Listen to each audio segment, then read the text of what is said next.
Hello, hello. How are you? Happy Sunday, my wildlings.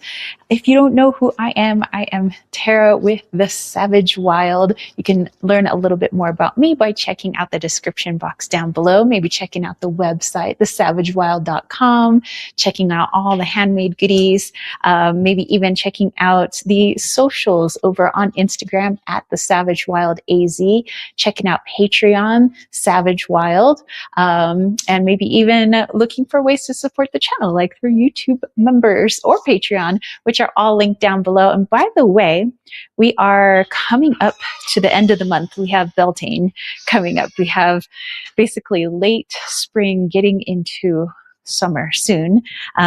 So those of you getting ready to plant your seedlings, they are about ready to go into the art garden as the last frost is coming our way. And okay, so we are in the kitchen because this is where I'm going to make my tea. Nah,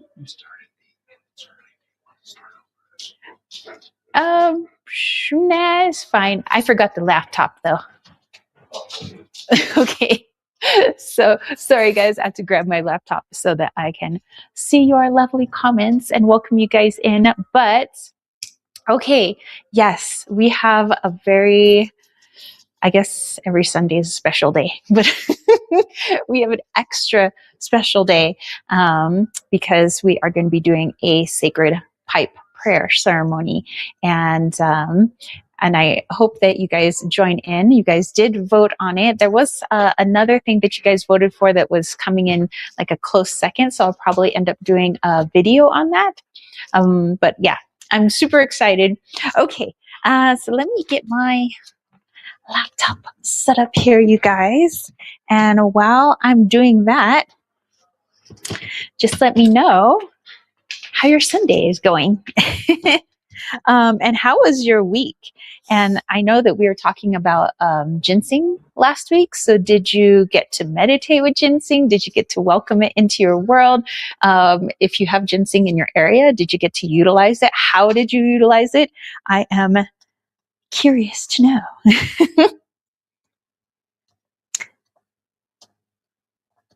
Sorry, just logging in. Give me just a second here. There I am. And there you guys are. All right. Peace and Joy is here. It says, hey, from NorCal. What's up? All right. Okay. So I'm going to put this laptop over here just so I can see you guys more gooder, more easily. Okay.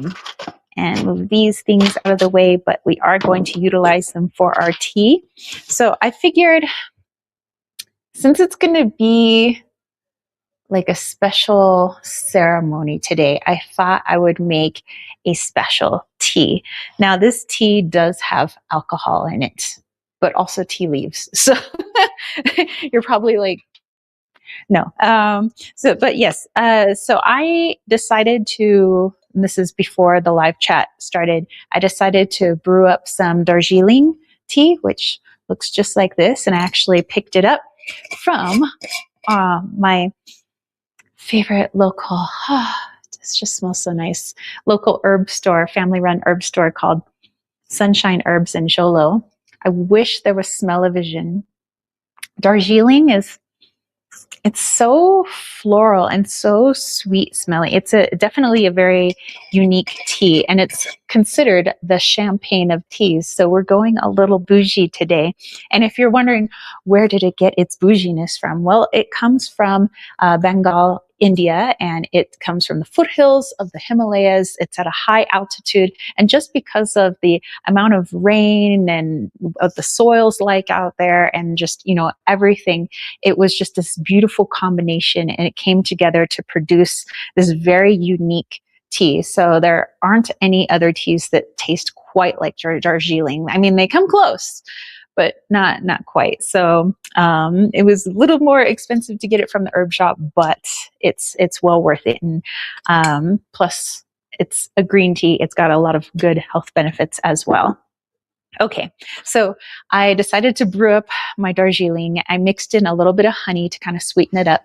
And what we're going to do is actually mix it with white wine. Now, if I had a Prosecco or if I had some champagne or sparkling white wine, that would probably be better. But I had some wine left over from a medicinal wine that I was making. And actually, we'll have that video coming out tomorrow, I believe. But that's for, it was created with chrysanthemum and white wine, and it's really good stuff, but it's not like party wine, it's medicinal. So I had some white wine left over, and I was like, well, what am I going to use that for? And I was like, ooh, I can make like a bougie wine tea with technically the Cadillac of wines, the champagne of teas, and the Cadillac of wines, maybe not this particular white wine, but close. Okay, so let me grab my tea. I will be right back. I have it chilling in the refrigerator, quite literally,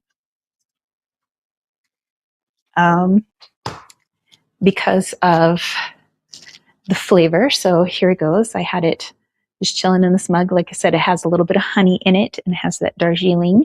And then I'm going to grab my white wine.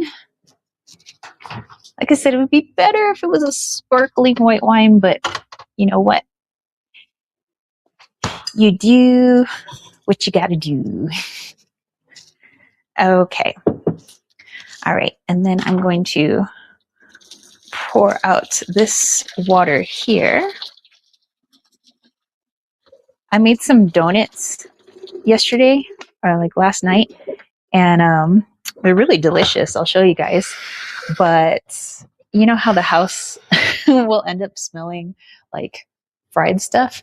So I wanted to get the fried smell out. So I've been like boiling water and vinegar, and now it smells like water and vinegar, which is a little bit better than the fried smell. So anyway, so this is the Chardonnay. This is the white wine that I had, again, left over from the medicinal wine that I was making. So I'm actually going to put a little bit of this into a, I guess it's like a champagne glass, not so much a wine glass. And then I'll put a little bit of this in there. And then to just top it off, the freshness of spring and getting close to May and everything, I thought strawberries would be really good. So I'm going to put a couple of little dried strawberries at the bottom of my glass, which I'm going to do that now. So let's get down on the counter, shall we? Down to counter level. Okay. So we have our Darjeeling. I have my special little glass. And oh my goodness, the house smells delicious because Riley is making a yummy, yummy dinner, and it's just been simmering on the stove. Okay, so I just have a couple of pieces of strawberry, and I'm going to put that at the bottom of my glass there, just to infuse a little sweetness, a little summer, spring goodness. I'm also going to use a funnel because the rim of this isn't so wide, so I don't want to like spill tea and whatnot all over. I probably will need a napkin. Let me grab that. Thanks, honey. Okay. All right, the other one's actually going to come in handy for later. All right, just in case I make a little spillages. All right. All right, so just a little bit more. Let's see, do we want to do a little bit more? Just a tad. Okay. See, good thing I had the napkins, y'all. Okay. Just give that a little rinse. A little rinse will do ya. I'm going to wipe the bottom of this glass and put this back in the refrigerator because I would like to have some later. Okay. So excited for my bougie my bougie wine tea. All right, so let's go ahead and pour this in.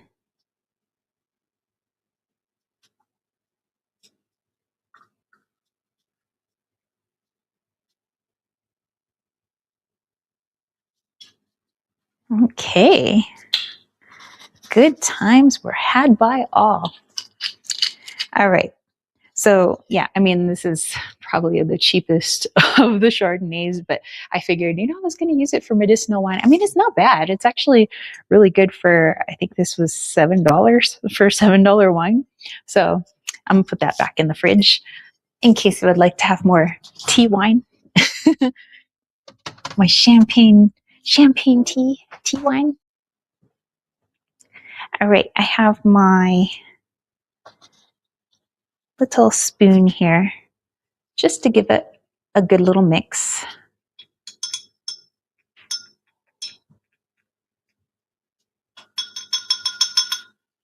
All right, and I'm going to let that infuse a little bit just because there are the strawberries in there, so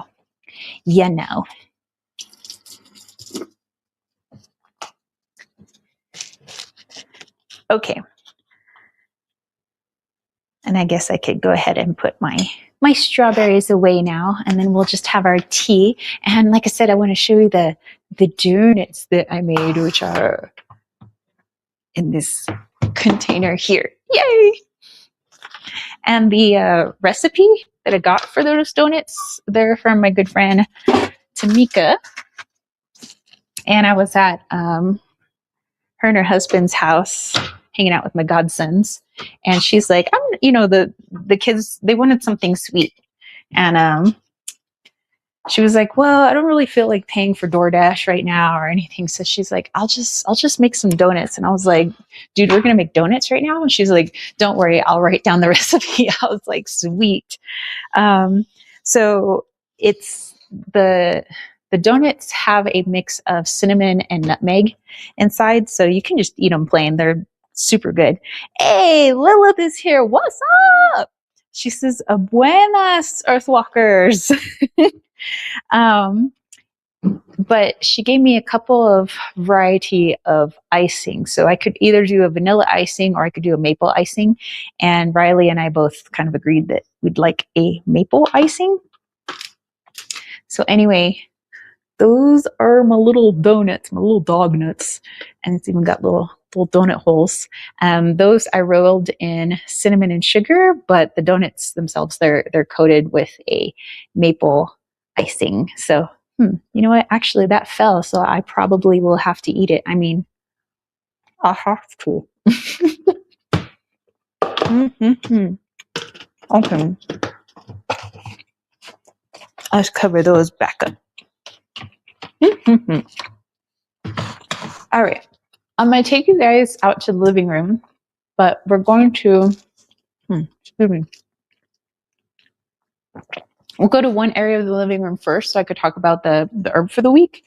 And then we'll do our sacred pipe ceremony. I think you guys are going to enjoy it. I am so honored that I'm going to be able to do that with you guys. So yay. Okay. I'm going to take the laptop and my wine tea out with me, and I'll be back for you guys. All right. Don't worry. I'm not ditching you. Okay.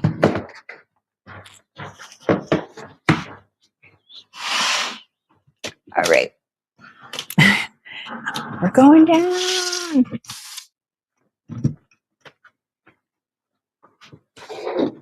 Okay. Sorry. I'm going to fix the legs of this tripod. Watch your ears. Okay. We have our Darjeeling wine tea. Let's go be bougie in the living room. There's a Vaderski. Alrighty. Erky Durky. All right, so we're gonna go here first. Let me just set up my little flute of bougie wine. tea, wine tea. Okay. And let me just move the laptop over so I can see what you guys are saying. Ooh. Okay. Let's see. Oh, Lilith was like, nom, nom, nom, nom. Ooh, you cut a fringe. How cute. Yes. Thank you. Thank you. Costalini says the bangs are cute. Lilith says the bangs are banging. Well, thank you so much. Yeah, I was in that contemplation mode because I had cut my bangs on my birthday, actually, or maybe it was the day before my birthday in June of last year. And I was like, okay, so I'm at the point where my bangs are getting kind of long. They're like down here now. It's like, do I just let them grow out? Because I usually never have bangs, So I was like, I kind of like them short. So I was in there watching all these YouTube tutorials, making sure I don't get that weird, awkward, I cut it this way, at an angle and then cut it this way. And then all of a sudden you got like these baby bangs that look ridiculous. So I'm just in there like a surgeon, like, and then we cut this one and then we cut this one. Anyway, it was quite the surgery and I'm happy with the results. So yes, today, so like I said, it's a very, very special day and I'm glad that I get to share it with you guys and you guys are going to be able to join me in this prayer ceremony. But first, I would like to dive into the herb of the week. And it's interesting because the herb that was calling out to me is not an herb that I have. I mean, I've seen it growing in people's gardens. I've seen it growing in the wild, so to speak, but I have never used it in my practice. And so it seems like maybe this is an herb that I need to go check out, maybe get at least a little bit of it, maybe like, I don't know, an ounce or something. It always feels like they're weighing out drugs every time I go to the herb store. Cause I was like, dude, I'll take a dime bag of their ginger. But yeah, so they got their little drug scale and they're like, you wanted 2 ounces? Yeah. But anyway, so yeah, I think maybe I'll get an ounce of elecampane. So I'm going to talk a little bit about that. But I do want to say thank you to everybody who hangs out with me in these Sunday live chats. Like I truly, truly, like heartfelt, I appreciate you guys and all of my moderators that pop in and out. And of course, our perma moderator, Riley, those that wield the wrench of destiny. Thank you. And everybody who helps to support what I do and out of the kindness of their hearts. And I truly appreciate them. Thank you to my YouTube members. And you know who they are because they have these really cool wolf heads that Lilith actually helped me to create. So thank you. Costalini, who is here. Thank you. Cinnamon Girl, Jonathan Cleese, and Nancy from Acron's Intuition. Thank you. And for my patrons, well, you know what's happening once we get to the start of a brand new month. That means that the Wanderers are going to get their either animal or plant medicine for the month. And for that whole month, I talk about stories of that particular medicine. If we end up going with a plant or an animal. I end up talking about how it connects to other cultures, how you can adapt it to your life. I don't know. I can't say that it's always like a certain way, but it's definitely all things having to do with that either particular animal medicine or plant medicine for that month. And so that's what the Wanderers are doing. For Spider Woman Weaves a live chat. There's actually a live chat. I just did my live chat. I was like, wait, there's a live chat coming up. No, I just did my live chat for Patreon. I did that on Thursday. And that was the making of a prayer stick, which actually you guys will be able to see that prayer stick because I'm going to utilize it during our prayer ceremony today. So you'll be able to check that out. So if that interests you, maybe you want to join the live chat crew over there. Spider Woman Weaves a live chat. Anyway, again, Riley with no microphone. So and then let's see, for my keepers of the medicine, I'm going to be working on that handmade item, that medicine for the month, and then I mail it out to them, those people that are at that Patreon tier. And then, of course, there are those that I do kind of like what I did with Costolini for when he won, our giveaway, and there were several winners in our giveaway, which thank you.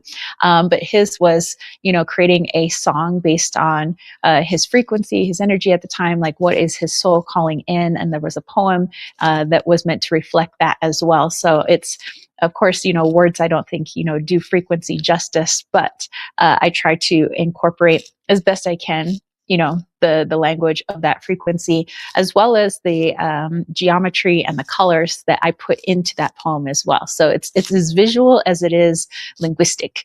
And then the music they get as well. So that particular tier on Patreon, they get that every month, just kind of their medicine for the month in the form of poetry and in the form of music and, of course, colors. So it's an artsy fartsy way of relaying a message for one's soul.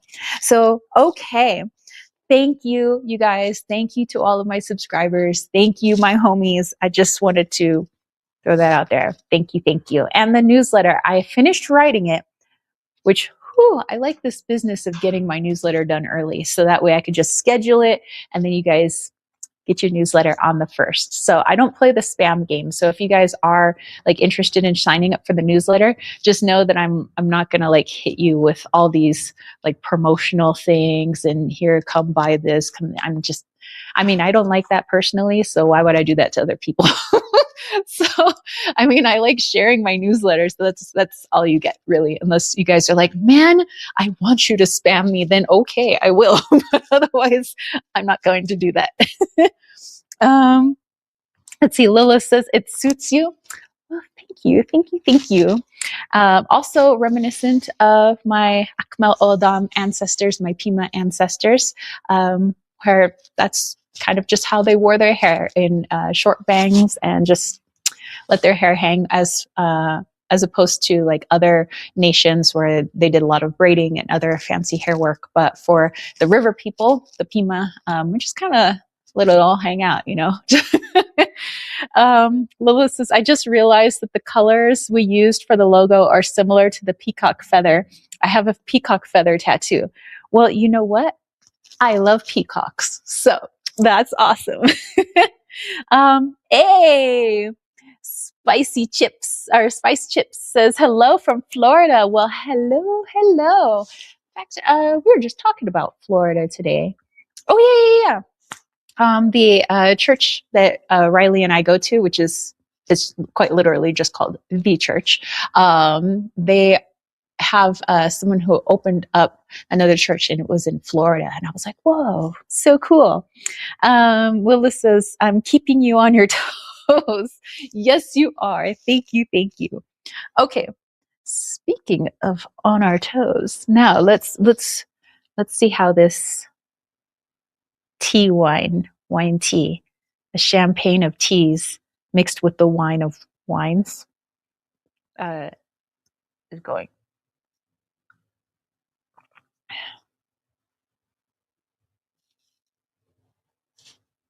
Oh my gosh. That is so refreshing. So, oh my gosh, I'm so glad I mixed it with the Darjeeling tea because, like I said, if you guys don't have it, maybe find a friend to mail you some, or get maybe just a little bit. But Darjeeling is super floral. Think a little bit stronger white tea. So especially when you cool it down. And I didn't steep it for very long when it was hot because I didn't want to burn the tea. Basically, I didn't want it to get bitter, and I put it straight away, into the fridge, so it had time to really cool down. And it brings out this very subtle floral nature.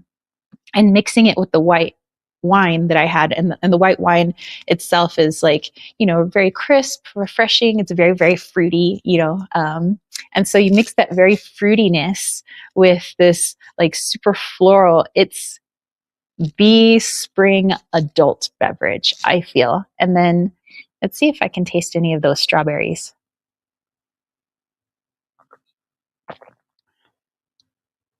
I'm starting to taste the strawberry. So I'm going to let that sit for a little while longer because I really want the strawberries to infuse. And, strawberries, they're a little thick, even though they are dried, but, you know.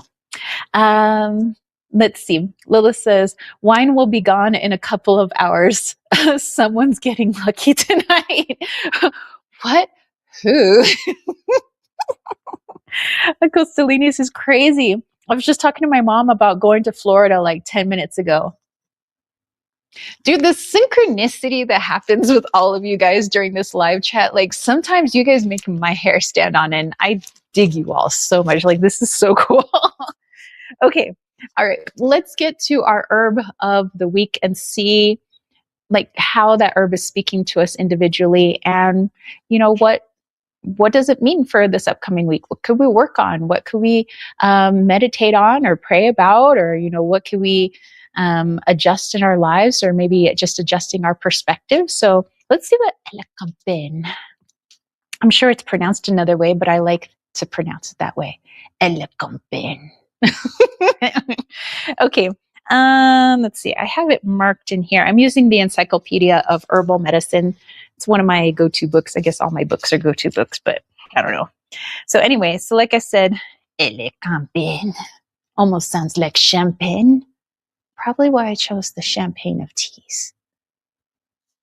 Interesting. Anyway, so I was really drawn to this bright yellow flower. And like I said, I've seen it growing elsewhere. I've seen it growing in the wild. I've seen it growing in people's yards, but I myself have not worked with it. And this is probably a call to work with it. So either, like I say, I go to my local herb dealer and I pick up an ounce or a little dime bag of Elecampin, but I could also just pull it in during meditation and see what comes of it. So, okay, I'll read a little bit about it to you guys.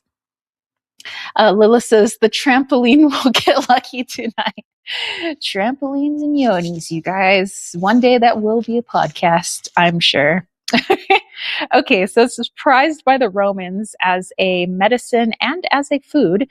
This herb derives its botanical name from Helen of Troy, who, according to legend, was holding Elecampin in her hand when she set off with Paris to live with him in Troy. She just ditched her husband and ran off with Paris. The root of this plant has long been seen as a gently warming and tonic herb and is particularly useful for chronic bronchitis and other chest problems. Aha. So, especially if Helen of Troy is off either following her heart or following her lust, whatever it was, that's all here in the heart chakra area, the chest area. So it's interesting that people will find it useful for bronchitis and chest problems. Okay, well, let's read on. All right. I will try to read some of this Latin of what the key constituents of this plant are. It has inulin, up to 44% of it, volatile oil, up to 4%. It contains allantoin and sesquiterpene lactones, including allantolactone. Those of you who just can't get enough of allantolactone, this plant has got it for you. It has triterpenes, saponins, and phytosterols. Okay, so the key actions, it's an expectorant, which is really cool. That sounds reminiscent of mullein. Soothes coughs, increases sweating, mildly bitter, eliminates worms, antibacterial. Interesting.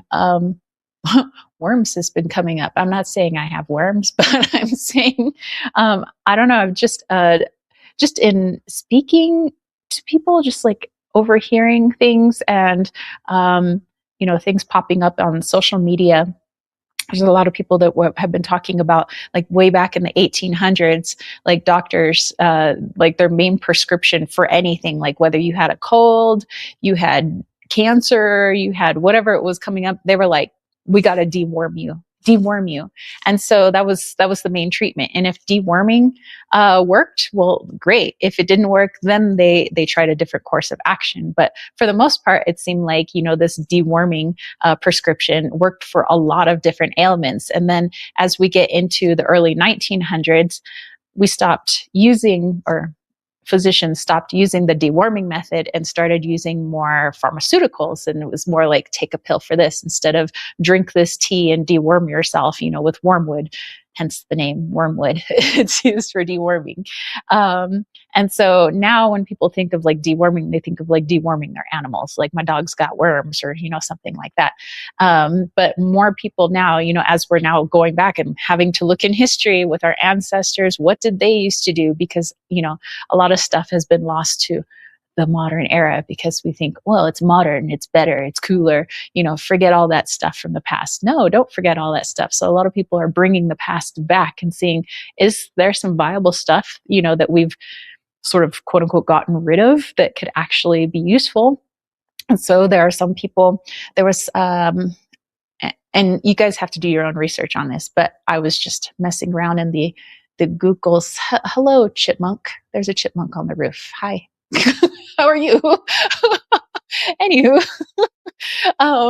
just little animal friends come to say hi.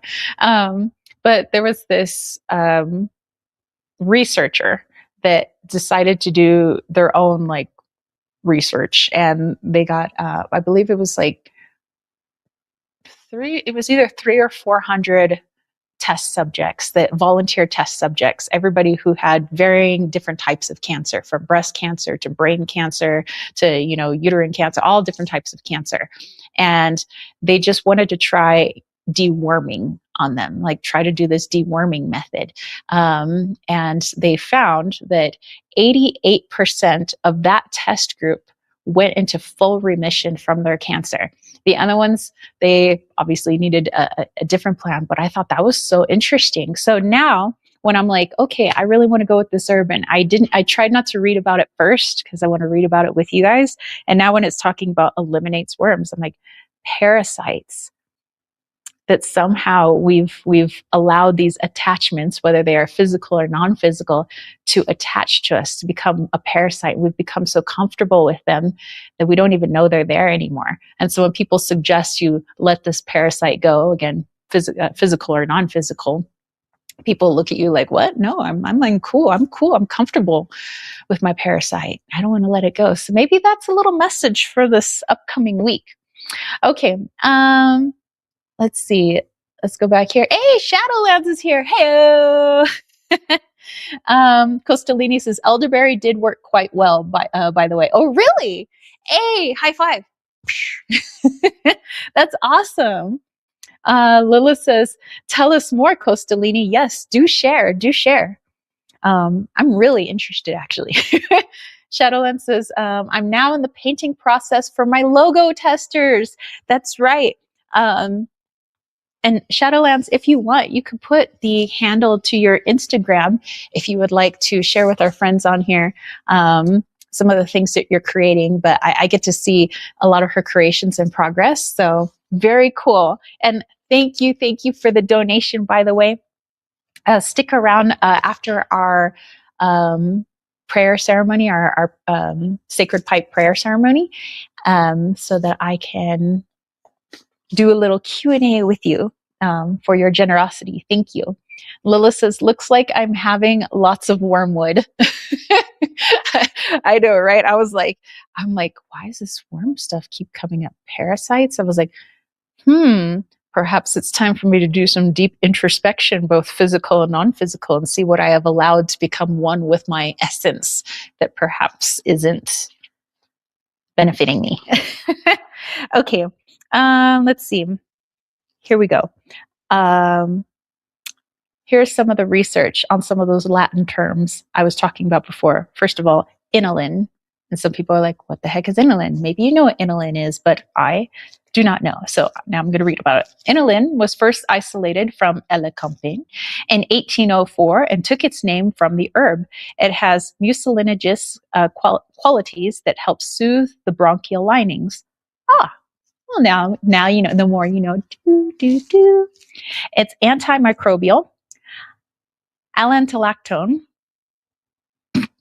that thing you just can't get enough of, has been shown to have significant activity against the tuberculosis mycobacterium. Researchers in Ireland found that the root had potent effect against MRSA, or MRSA, and antibiotic-resistant superbug.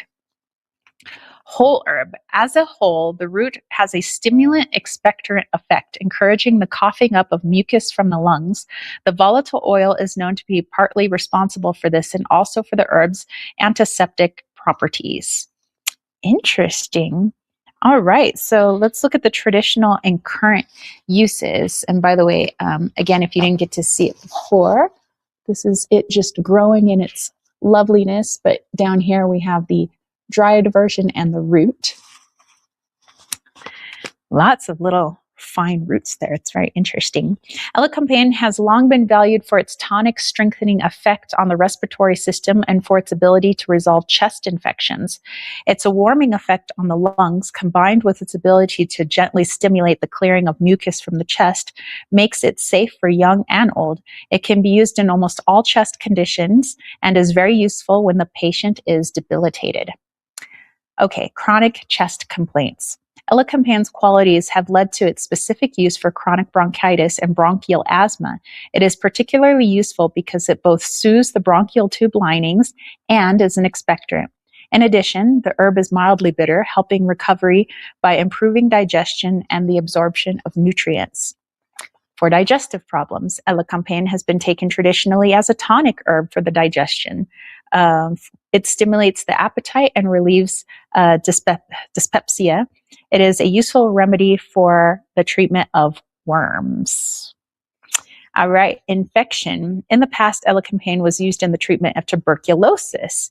It works well with other antiseptic herbs and is given for infections such as tonsillitis. Its restorative tonic action complements its ability to counter infection.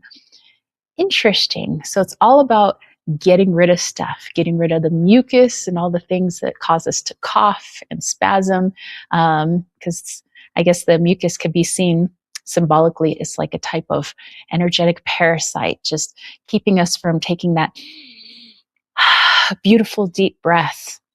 And also worms. Well, I can't imagine that their being in there serves much good.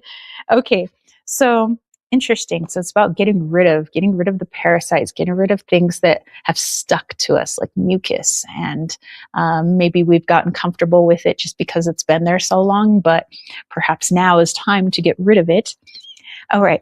I did read a little bit more about it in the Handmade Apothecary book, and this is by Vicki Chown and Kim Walker. So if you wanted to go check this out on the used book market, or new, if you want to get it new, that's up to you. All right.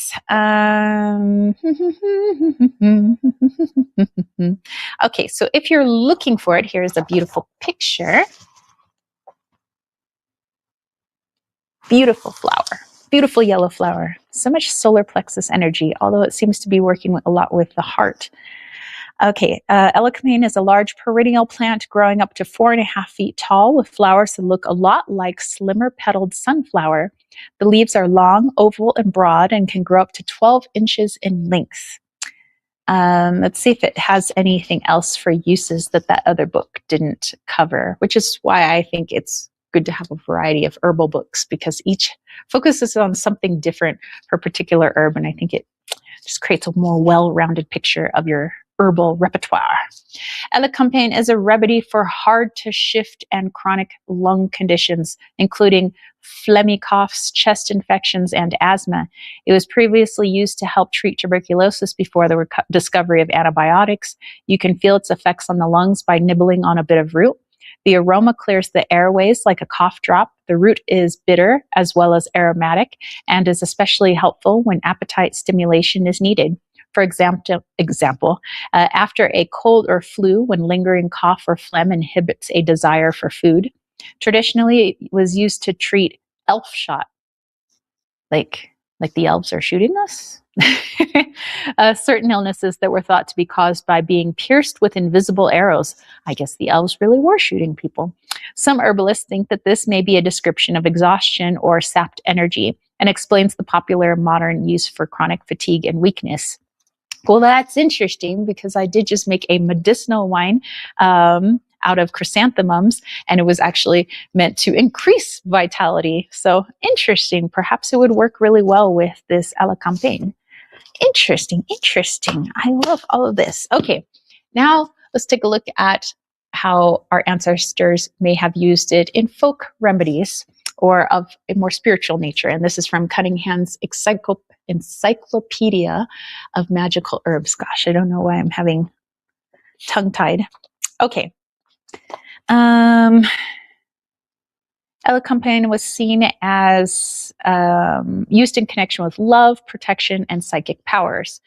It says, when worn, it attracts love. Sew up some of the leaves or flowers in pink cloth or make a sachet. It is also carried for protection, and the herb smoldered on charcoal aids in sharpening psychic powers, particularly when scrying. Interesting. So, spiritually speaking, if it was, ooh, my ear is starting to ring. Who is talking up a storm in my ear there? So if it was used to like ward off things and fight things spiritually, it makes sense why physically many herbalists used it to ward off or fight off or release parasitic things like the mucus and worms, and definitely would help to get rid of parasites in the spiritual as well. Interesting. I dig it, you guys. I'm definitely going to first call it in meditation and see how that goes, kind of build up a little relationship. And then from there, I'll see if I want to go pick up, an ounce from my local herb dealer. So, okay, let's take a look here. Okay, so Costolini was going to fill us in on what was going on. So he said, I just ate a bunch of the elderberry gummies off of Amazon and the cough went away. It's interesting. The cough comes around sometimes when I'm emotional throughout the day. Interesting. It says, but then I eat the elderberry gummies and it goes away. So it feels like a suppressant, and the back pain isn't there when I eat them, which is strange. Lilith's like, that's fascinating for sure. Oh, hey, Heather's here. What's up, girl?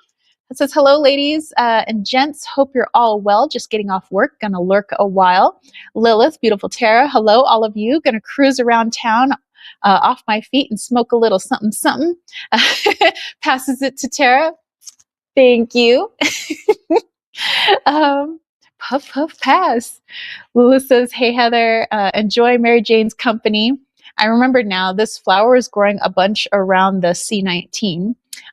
Usually there's a lot of it, but it seemed so much more around that time. Fascinating. That is fascinating.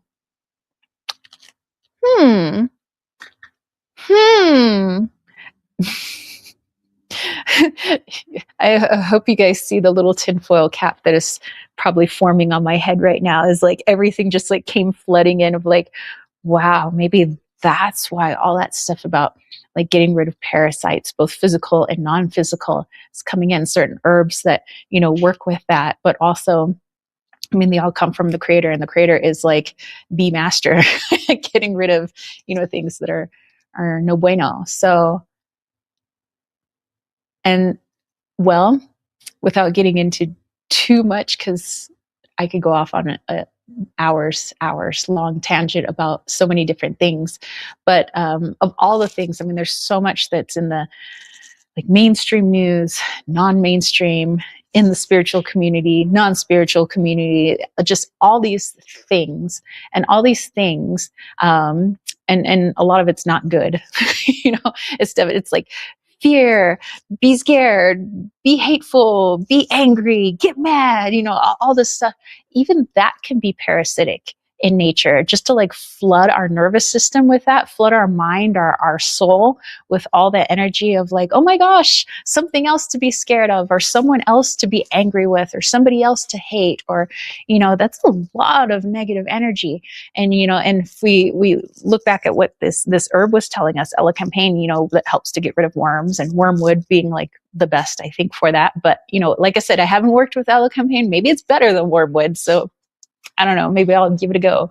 But yeah, it's all about flushing that out, that stuff just starts to build up and maybe even becomes physical at a certain point, because as we know that the energetic turns into physical. If we constantly absorb something, we start to feel it in a part of our body, and then our body has to kick in and be like, hey, dude, gal, you got something out of whack here, something out of balance that we got to flesh out, or we have to, take a look at, or whatever it may be. And it seems like, maybe a lot of that stuff that's floating around, not that we should have our head in the sand, and be like, oh, la, la, la, la, like, I don't hear anything, nothing's going on, everything's just great and hunky dory. Like, we don't want to be that either, but there has to be some sort of balance where we can maybe hear this stuff, but we don't have to become a part of that stuff. And again, I don't want to mean like be a part again where I'm, that you don't want to take action, or, of course we want to do that,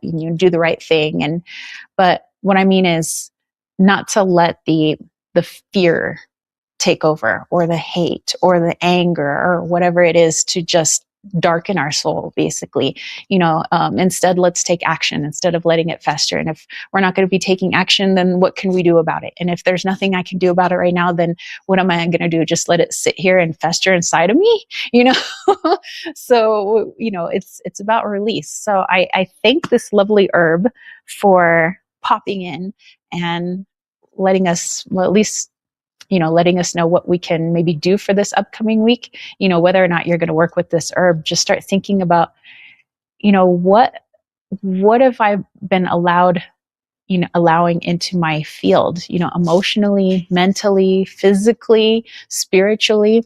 And sometimes it's usually the stuff that's real subtle. It's under the radar, very rarely is it something all up in your face, where, with us, we might say, well, I want to stay informed. So I like watching the news, or I like watching, YouTubers who are talking about events that are going on around the world. Okay, that's cool. But also, is there a point where it's just seeping into us and just sitting there without any action, when we feel helpless against something? So again, something else to maybe take a look into. And maybe I need to detox from some of that. Again, not my head in the sand, but detox so I create balance in my life. Okay. Lila says, the matrix is matrixing. Yes, indeed, indeed. She said the negative emotions is like fuel for them. So definitely harvesting happening by parasites. Exactly. And hopefully you guys know who them are. But yeah, the entities that love to feast on our anger, our fear, our negative emotions. And again, I'm not saying that we should run around like happy-go-lucky. I got like rose-colored glasses and everything's great, everything is awesome. But but instead it's like, okay, I'm feeling this emotion. What is this emotion teaching me? If I'm feeling fear, what's the fear trying to teach me? What can I do to transmute this fear? Is there an action that I could take? Instead of, I feel fear, I'll just let that go. I'll just worry about that later. Then it starts to take hold little by little by little. Okay, so with all that in mind, and now let's check on our bougie little drink here. I believe it is time for our sacred pipe prayer ceremony. And like I said, I'm pretty freaking honored to have you guys in this ceremony with me, because it's sacred amongst various nations, amongst various tribes. Some don't do it off the reservation. Some don't even do it with the whole tribe. It's a very personal thing. And so for me, I want to share that with you guys, my extended family, and just also share a little bit of my culture with you. So I thought it would be interesting, and also, yeah, a way to kind of incorporate community, bring us closer together. Lilith says, feel the fear, do it anyway. Exactly. A lot of the things I do, dude, do you know how like scared I am oftentimes when I'm trying and like something new? But I do it anyway. I'm like, okay, I'm scared. I might be shaking. I might be complaining, but I still do it. It's, yeah. And then that's how we build onto it. So we're not so scared next time. And we also build our confidence in that way. Okay. You are going to chillax here on the altar. Go be all specialty whiny. Okay, I'm going to take you guys over to the table here because this is where I have all my sacred items set up. You know what? Maybe I'll have you guys this way.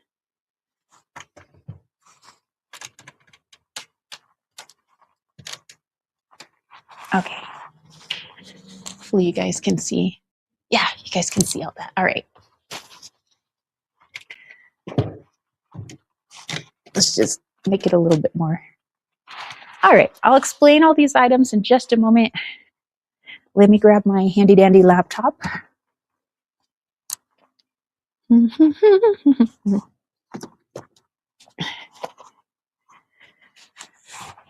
Okie dokie.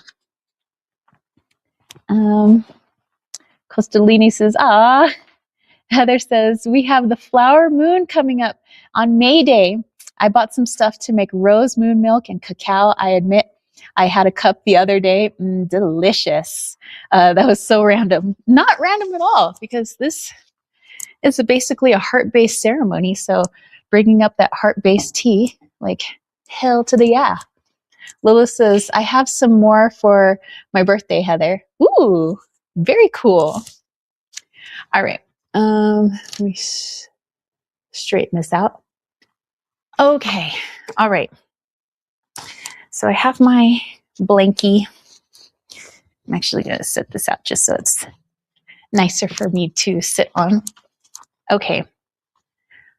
So I said that during my Spider Woman Weaves a live chat that I do for Patreon, that I created a prayer stick.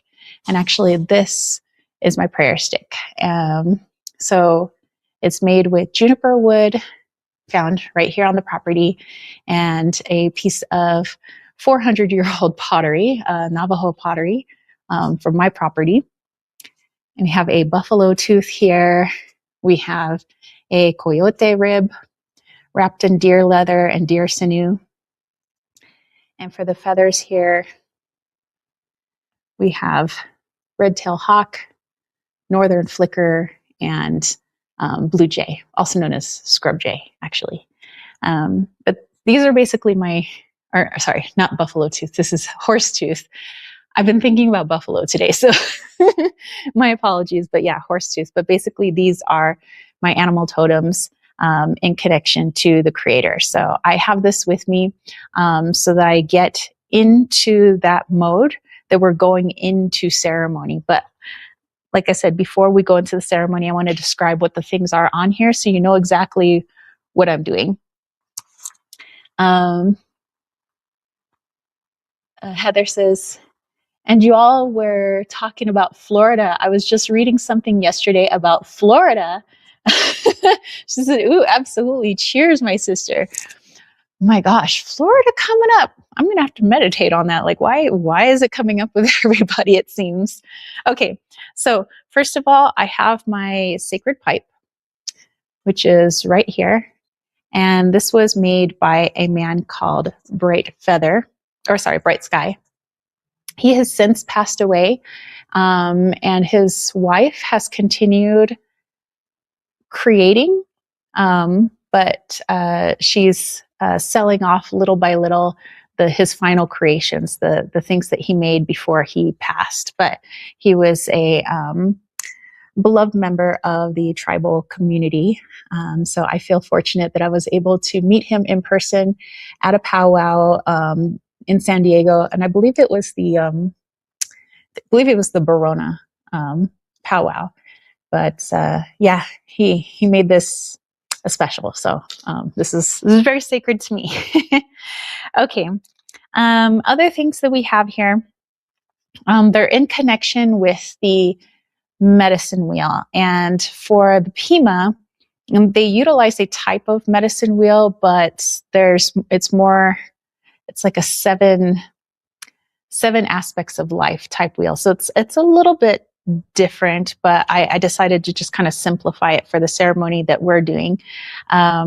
But in here, in just a moment, not right now, but I'm going to place the tobacco in here. And tobacco is connected to the east. It's also connected to the color yellow. East, north, south, east, and west, they all had significance for a lot of different tribes. And like I said, not every tribe calls the wheel like a medicine wheel, except, that's just kind of the generic term that it's been given. But it's a wheel of sorts, because everything is seen as this like circle in this spiral, basically the sacred hoop of life. And that's why it's not a square or a triangle. So anyway, tobacco is the herb of the East. And again, East is spring. It's connected, at least for the Pima, with the eagle. Not every animal is exact, like for certain directions, but for the Pima, it's the eagle. For another tribe, it might be the wolf, or it might be the deer, so it just kind of depends on the nation. And it's connected to fire. It's connected to the beginning of life, so infancy. It's connected with the sun, and it's connected to our emotional body. So many doors of, let's say, hogans or other dwellings, or even, like a sweat lodge, like a sacred place, the door opening is always facing to the east, because we look to the east for new beginnings. Okay, other things we have here. We have some blue corn flour as offering. Thank you to the Creator, giving back. Kind of like a sacrifice of the land. Thank you for hearing our prayers. So I'll do that at the very end, but I have that just there for now. I have the drum, and the drum is a symbol of the heartbeat of the earth, realizing that everything is alive. Nothing is just there by happenstance. The Creator doesn't just throw things out frivolously. Like the trees all have a purpose. Humans have a purpose. Animals have a purpose. All the insects, creepy crawlies, whether you like them or not, they all have a purpose. So this is a reminder of that. Okay, in here, I also have bits of cedar. I'm not going to burn this, because actually I use this in my closet to keep the moths away. But anyway, cedar is considered the south. It's the herb of the south. It's connected to the south, and south is in connection with summer. It's connection with the wolf, and wolf is one of my totems. It's in connection with water and of adolescence, being a child. So you can see it as like the wheel of life, as we grow up. So we're a little baby in the east, and then we become a child, an adolescent in the south. And it's connected to cedar. It's connected to the moon. It's also connected to the spiritual body. So oftentimes when people were buried, again, not speaking for all nations, but when people were buried, they're buried facing the south, facing the soul, the spirit. Okay, then we go into the west. And the west, we have sage. We're going to be burning some of that sage. But sage, autumn, the totem of bear, and also of like grounding of like earth, is connected with it. Also, in terms of planetary things, earth itself is also a part of it, and it's of the physical plane. So the physical body, the physical world. Okay, moving into the north. North would be the color of white. So we have east, the color of yellow, south, the color of red, west, the color of black, and then north, the color of white. And again, these might change depending on the nation. So they're not the same all across the United States, or, in northern territories, or, even speaking for natives in other countries, so It's all a little bit different. But the north is connected to winter. It's connected to the totem of buffalo. It's connected to air. It's also connected to our transition, our death. And sweetgrass is the herb of the north. And as far as celestial bodies go, it's connected to the stars because they believed, at least Pima, and I know the Hopi and the Navajo also believe this too, and possibly Apache, that our ancestors live in the stars and that we go back to the stars, basically go back to the heavens once we pass away, and that they're always looking down on us. Sometimes we can't see them during the day, but they are there at night, always looking down on us from heaven. Okay. All right. So what we're going to do is I'm actually going to smudge this. I'm going to sage this. And some people wonder, like, why is that? Why? Somebody actually asked me that on one of my videos that I created where I was doing a blessing for my property. And they said, why are you burning sage? Like, how are you going to purify the air? Like, how are you going to purify the wind? And how are you going to do that for all 40 acres? And I said, well, it's symbolic because according to Native cultures, the smoke has an energy as well. The smoke is alive. The smoke has a spirit, just like we have a spirit. Like everything in this world has a spirit because it comes from the Creator. So when we burn something like, let's say, sage, the sage itself, the leaf itself has a spirit. And we're using it in this very sacred ceremony. We're not just burning it all willy-nilly. When the smoke rises from it, we see that as another piece of its soul rising and carrying up with it, our prayers, whatever the intention is, to the Creator. And so as this soul is moving up, we take like a sacred object, like our sacred pipe here. And some people call it a peace pipe. Well, there are different pipes for different purposes. Of course, yes, if we were doing a peace treaty, yes, we would use a peace pipe, but they're not all called peace pipes, just FYI. we would say a sacred pipe. I move it through the soul, basically, of that sage. And I say, thank you. This is an honor. Like, I'm using all the items that the Creator's provided with us to be able to bless, these things. Okay, so there's that. And we're going to do that with the tobacco too. I'm going to move the tobacco through it. And the tobacco itself has a soul. The tobacco smoke has a soul. So when people are puffing on their sacred pipe, it's not just to smoke some tobacco. Of course, there would be pipes that could be for personal use for that. But when we're talking about ceremony, we're talking about something sacred. This is a pipe that doesn't come out every single day. This is not your everyday use pipe. And so when that tobacco goes inside and you'd be puffing on it, what you're doing is you're placing your prayer into the pipe, into the smoke, from your breath, your body, your soul is going into this tobacco, the fire, which also has a soul, helping to burn it so that your prayers raise to the Creator. So again, everything is symbolic here. All right. I also have my fan, and that's just to help, move the air, which is, like we said, part of that soul. Okay, so here we have all of these things.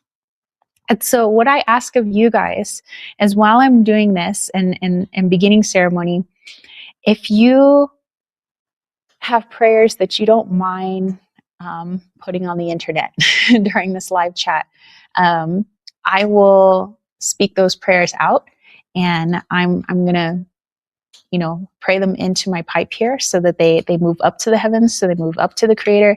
If you have a pipe or something that you consider sacred in your home and you would like to do it along with me, then by all means, go ahead.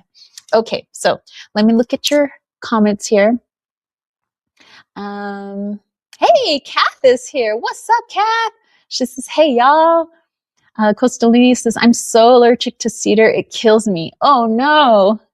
And he says, oh, F's, I moved to the south as part of my awakening thingy, and the cedar nearly killed me. So synchronicities, the things you say. Cedar in the south, my friend. All right. So, and that's wow. Summer, water, definitely emotions. Wolf, wolf is my totem, white wolf. Oh my goodness. Adolescence. Adolescence is difficult. Hence the South with you. Oh, wow. That's interesting. Lilith says, we sacrifice and end the stage for our advantage. Well, it's also a, man, talk about synchronicities. We're just literally talking about this in church because people were asking, like, you know, why Jesus would have to sacrifice himself. Like, what is this thing with sacrifice? And it's like that sacrifice is like the ultimate in love, you know. Like when they're talking about, you know, blood, it's life, you know. Every time we talk about blood is life, you know, it's life. Literally, like when people need a blood transfusion, they need their lives saved. So we give them life. We give them somebody else's blood. And so, like when we talk about, let's say, plants or animals, everything is a sacrifice for one another. And so in many Native American traditions, it's all about keeping the balance. So yes, I am sacrificing the sage. The sage is giving of its life. You know, it's already been dried, but I'm going to be burning it. So it gave of its life to help with this ceremony. And this is how I intend to use it. But I also want to give back as well. I want to give back to the land. I am growing sage for my garden. So, and it's in this that we don't take more than we need. And, you know, the other way around as well. They don't take from us more than we need. So it's this beautiful balance of sacrifice. We sacrifice from one another because we see each other as equal. We give of our life to aid the other. So, okay. Perhaps Riley could grab the tobacco and we're going to put it in my little abalone shell, which thank you as well to the creature that once inhabited the shell, and the shell over here, by the way. And then afterwards, it is quite windy out there. So hopefully the wind will die down just a little bit. So it doesn't sound like you guys are in a tornado. But I want to give some blue corn flour back to the land as thank you. Thank you for allowing us to use these plants. Okay. All right. You know what? Maybe I do need maybe I'll have get my champagne wine tea. Let me just grab that real quick.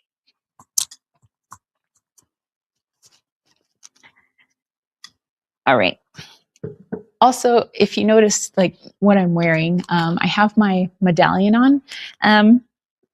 Many Native Americans might wear their medallions every day. Some people use certain medallions for, certain ceremonial purposes. This is kind of like my everyday medallion, but I don't wear it every day. I wear it more like on special occasion. I felt like this was a special occasion, hence why I'm utilizing it. And if you notice all the shells that are on here and the blue, this is not turquoise, but it's meant to mimic turquoise. But it was actually made in down south. Thank you. Near Mexico, down in southern San Diego, by some Akmel Odam. So this is connected to my heritage. And then here, I have my little medicine bag. I have my little medicine pouch. So this I only bust out for very special occasions. So that's why I'm wearing it today. I don't wear it every day. Some people do, but they just keep it tucked under their clothes. For me, I just bust it out during ceremony. Okay, so I have my special drink here. Kath says, I pray for a successful outcome in family court for truth and justice. Thank you. So, Kath, all right, that's the first prayer I see in there. Again, if you guys would like me to include those prayers, I think Riley will just go through and he'll highlight them, and I'll focus on one at a time, and we'll pray through each one of those prayers, you guys. Lila says, I pray for a peace to return between my grandma and her daughters. Drama central over there. Okay, so let's go ahead and get started. Let me have a little sip here. I won't talk too much at the beginning, but I will once it gets started. So,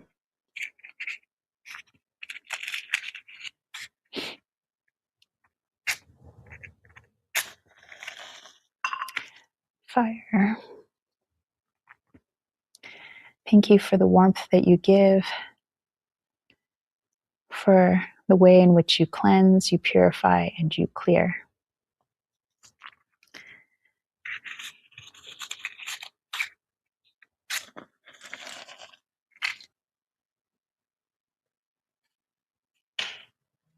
All right.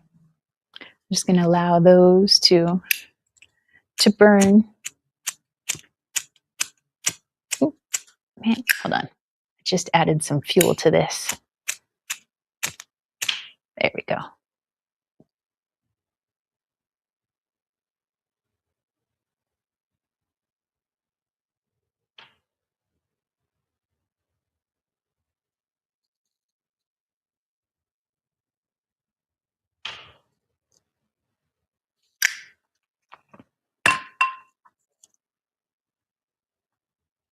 All right. So first, since you guys are technically here in circle with me, just asking the spirit and the smoke of sage, the spirit of sage itself, thank you for joining us today. And when we use the term purify, as I would say that I'm purifying myself right now or cleansing myself, what I'm saying is I'm becoming one with this plant in remembrance that we are one with this plant. Everything the Creator has made, we are all in connection. We all come from this creation. And I am becoming one with it. So thank you. Thank you. Thank you. I also will now move the pipe.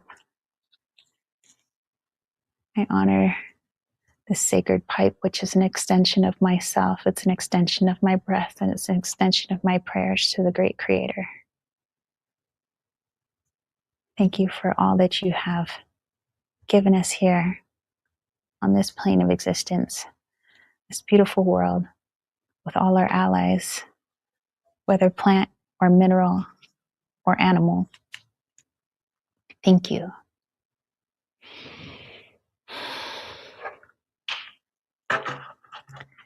Thank you for the drum. Thank you for the heartbeat that we feel beating within our chest, a reminder that the heartbeat of the earth is no different than the own heartbeat that I feel beating within me now. A heartbeat which moves life throughout my body, just as the heartbeat of the earth moves life throughout her very core.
Allow this sound to reverberate within our soul, continuing on beyond my actual physical playing of this drum.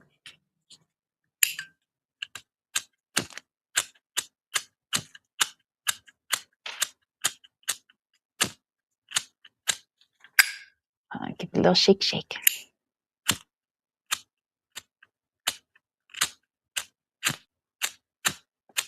You can do it. I have a backup lighter just in case. Oh, well, I have a backup lighter. Oh, thank you.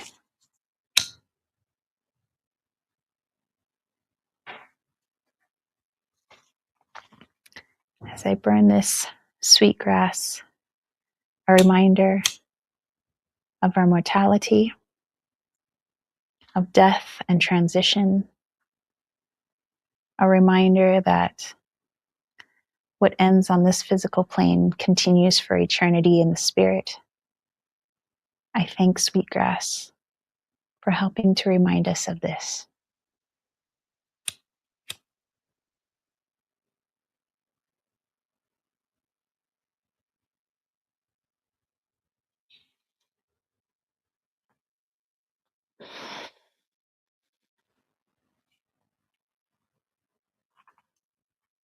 And at this time, I will now call in tobacco, beautiful herb that has been utilized throughout much of the world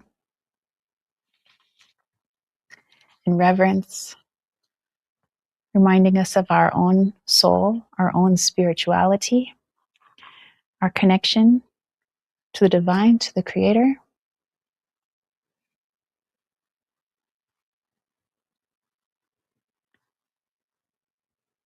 So I create this reminder of oneness now as I pass the tobacco through the smoke, thanking the sage, thanking the tobacco, thanking for all those who walked before us, who will walk long after us. And thank you to the Creator for having created all these things, all these wonderments, all this beauty.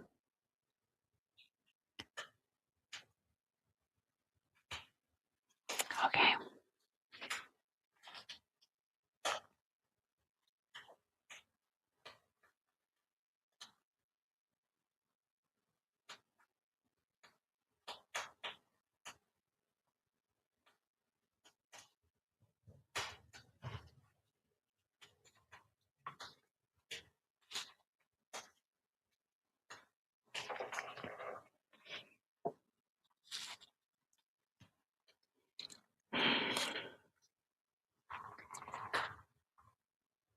Thank you, tobacco,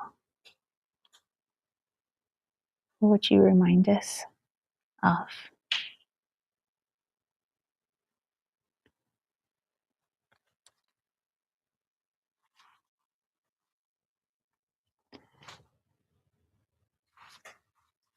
For all that grow with root, reminding us that we too must create strong roots, lest we wither and die. Without a strong foundation connecting us to that which gives us life, we will all surely die.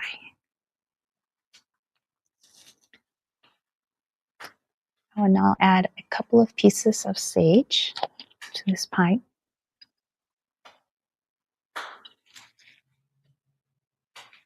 A thank you. Again, connection.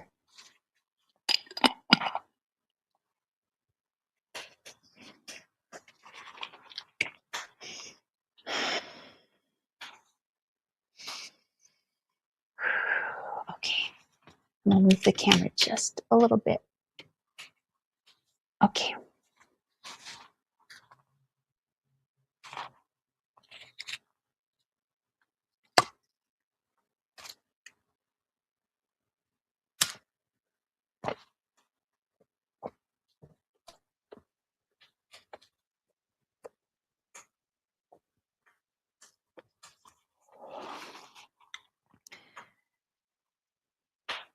We ask that Kath's prayer for a successful outcome in her family court will come to fruition, that she gets the truth and the justice she has been seeking. We ask this of our Creator.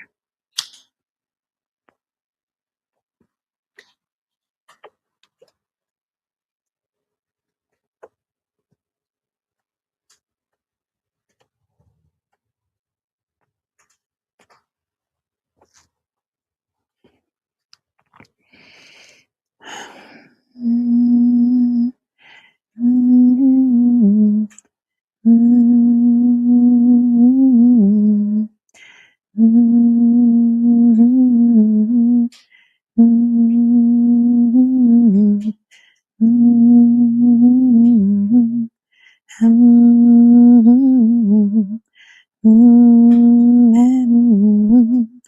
Amen. Amen.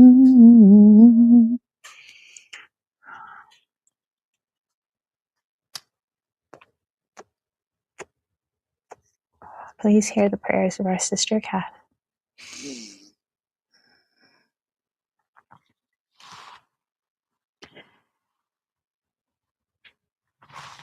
Okay. All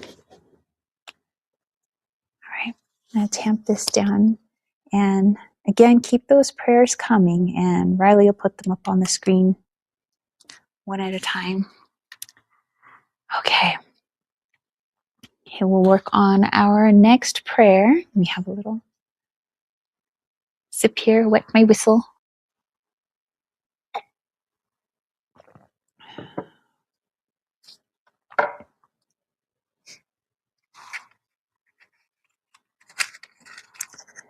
All right.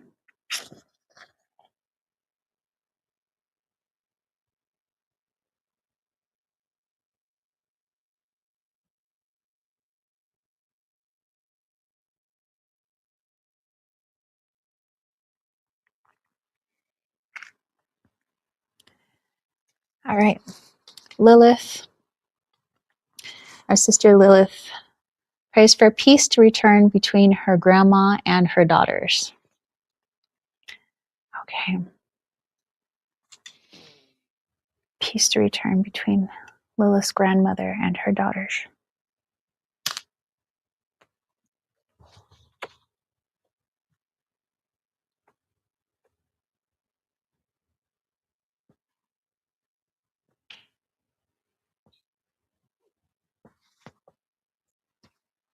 We ask that Lilith's prayers be heard.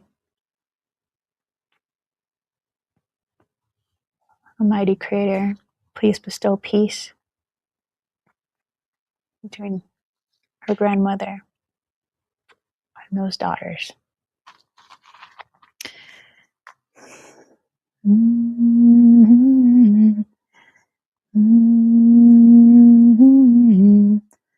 Mm-hmm.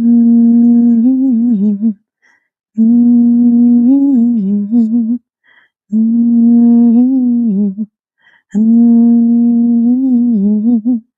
Mm-hmm. Mm-hmm. Mm-hmm.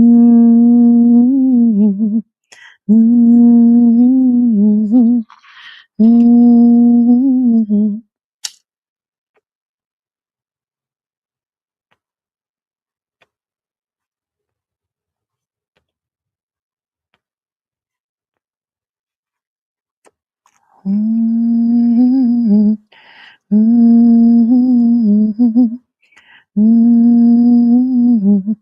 Mm-hmm. Mm-hmm.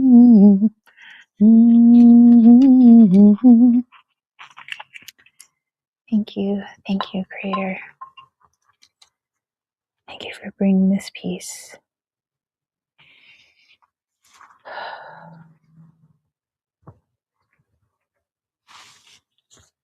Okay. We'll continue on to the next prayer. Thank you to Kath. Please let her prayers be heard. Thank you to Lilith. Please allow her prayers to be heard. And our brother Costolini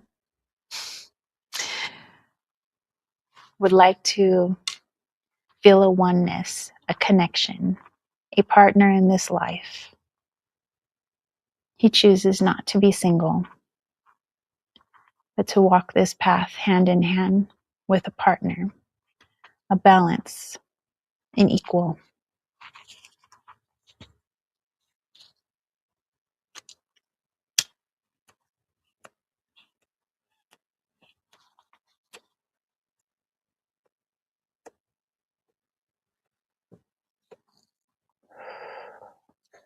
Costolini is looking for his partner in this life. The balance of the masculine and the feminine, walking hand in hand, facing what may be together. Mm-hmm. Mm-hmm. Mm-hmm. Mm-hmm. Mm-hmm. Mm-hmm. Mm-hmm. Mm-hmm.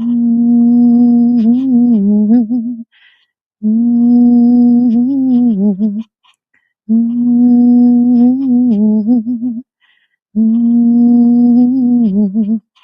Mm-hmm. Mm-hmm. Mm-hmm.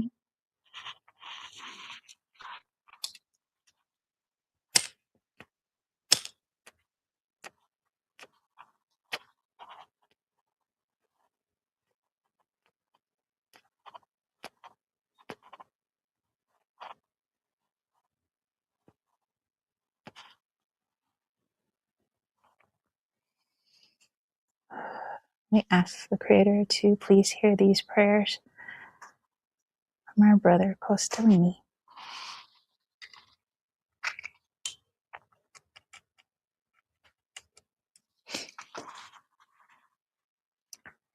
So please hear prayers of Kath, of Lilith, of Costolini.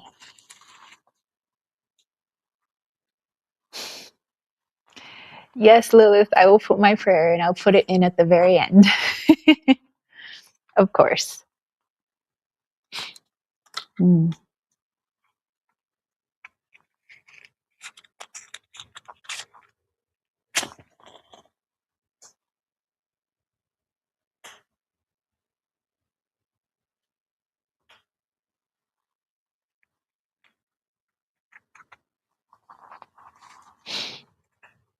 Okay. So Lilith was seconding what Costolini had said. Um, Lilith says, thank you, Creator. Thank you, Tara. Costolini said, amen. If there are any other prayers, go ahead and put them in now, and I will bring them into ceremony here. Of course, yes, you could do this in your very own home. You could do this yourself too. Okay. Let me think on my prayer.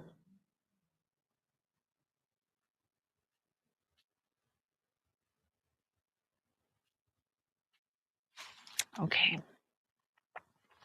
I'll put a little bit more, just a touch, tobacco in there.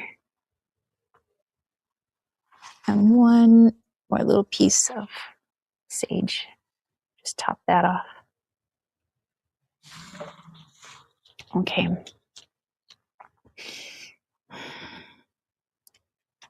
Creator, I ask you to aid me in connecting more deeply with my soul, my connection to you, so that I might see more clearly the path forward, how you would like to utilize me in this lifetime.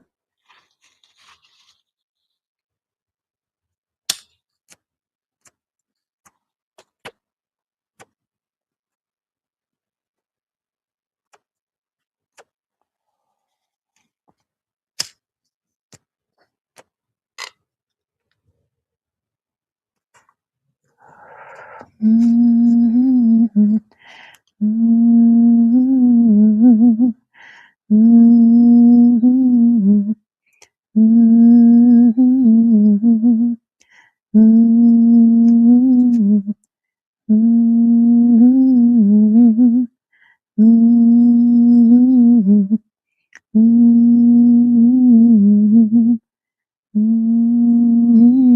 Mm-hmm. Mm-hmm.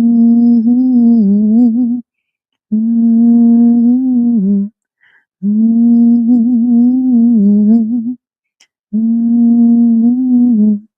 Mm-hmm. Mm-hmm.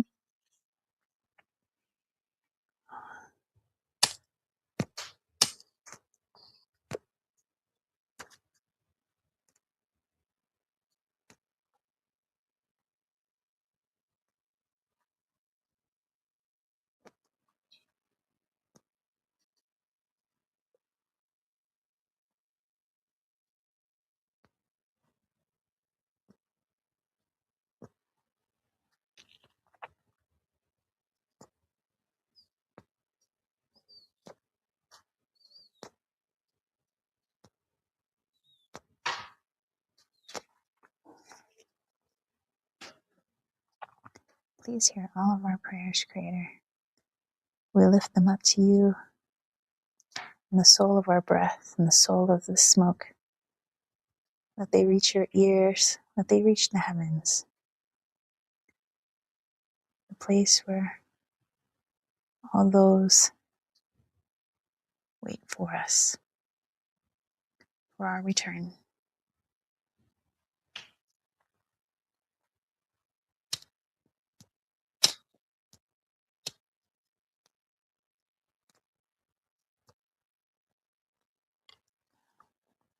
I thank you, Eagle, for coming in and helping to bless this ceremony, the embodiment of the Creator in physical form, in animal form, the eagle that soars high, high to the heavens, between this world and the next. Help to allow our prayers to fly close to all of creation.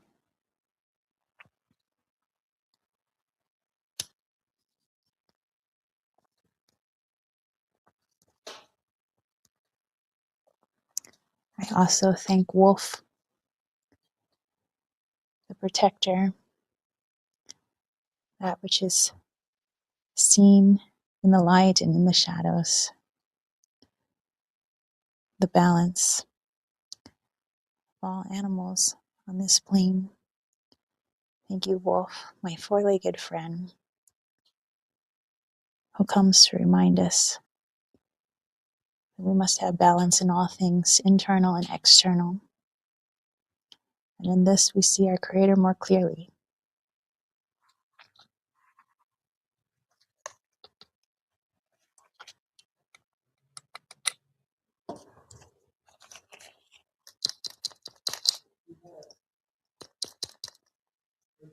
Okay.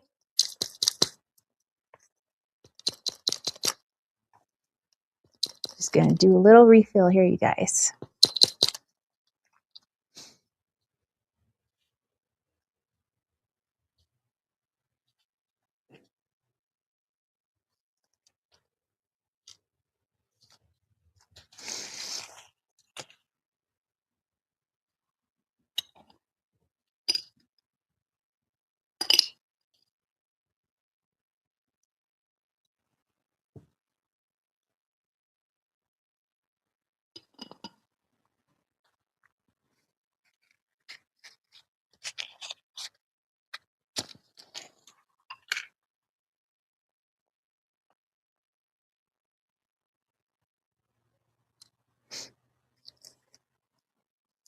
Thank you to Bear,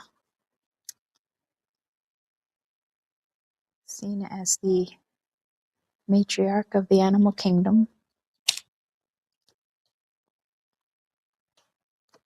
that reminds us that rest is necessary.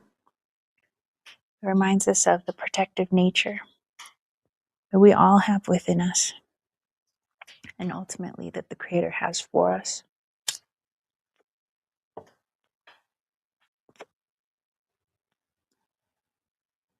Thank you to the buffalo, strong and powerful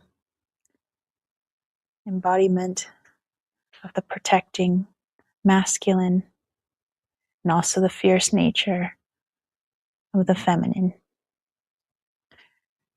reminding us of the power this earth wields,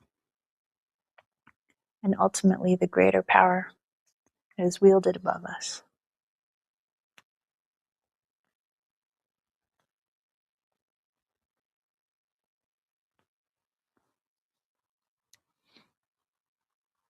And Sister Kath prays for peace in the world.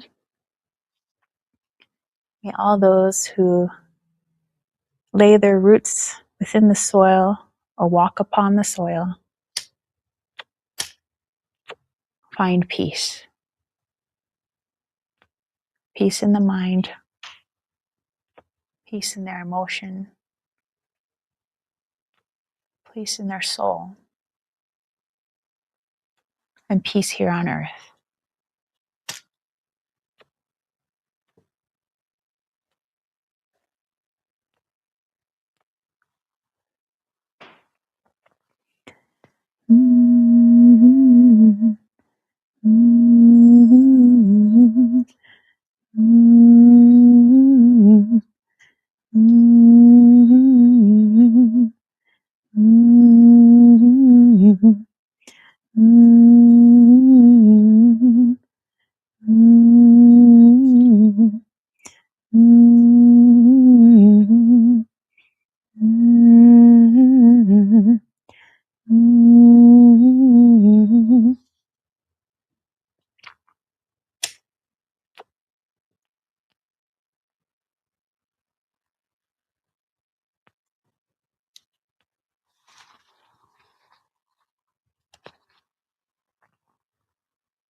All right. Again, keep those prayers coming. We have our friend Punky who would like a prayer to help her brother. Please, Creator, please hear Punky's prayers, praying for her brother.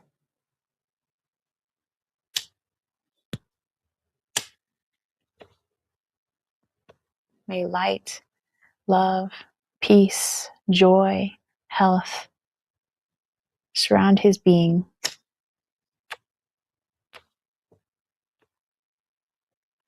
Emotional, spiritual, physical, mental.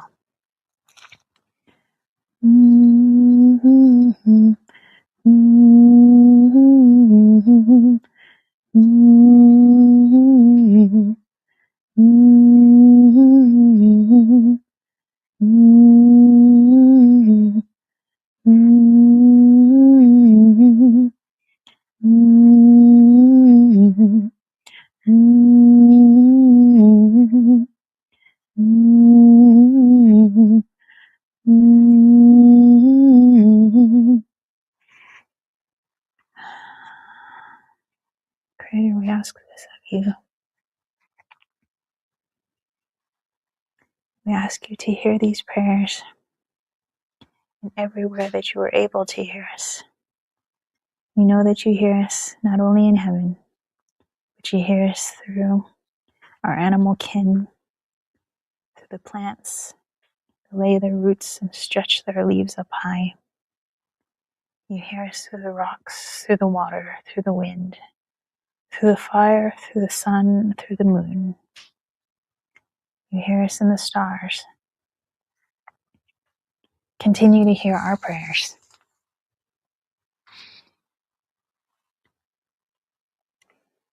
Our friend Lilith is also asking a prayer for protection of childbirth and children,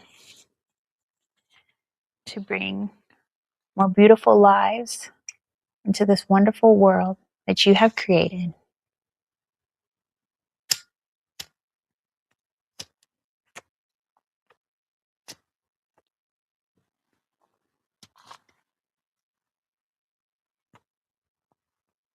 May through these childbirths, she bring forth more stewards of the land, those that would guide us forward in your ways,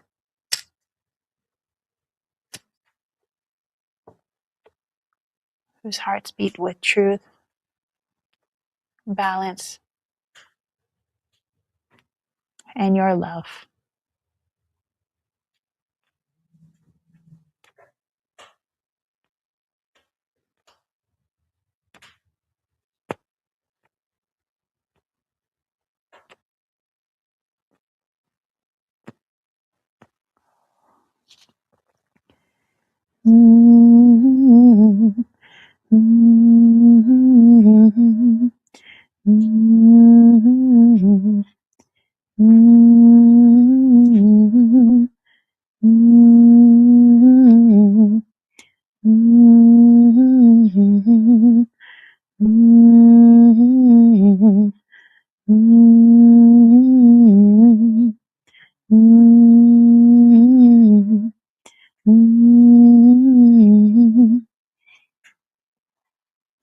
Please continue to hear our prayers.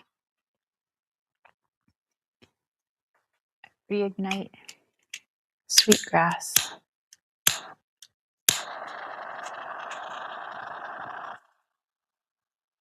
reminding us of the great transition which we will all face.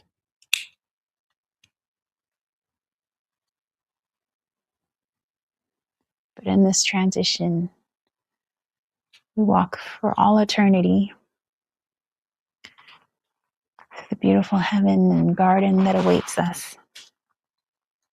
All our loved ones and our animal kin and plants that came before us rejoin us.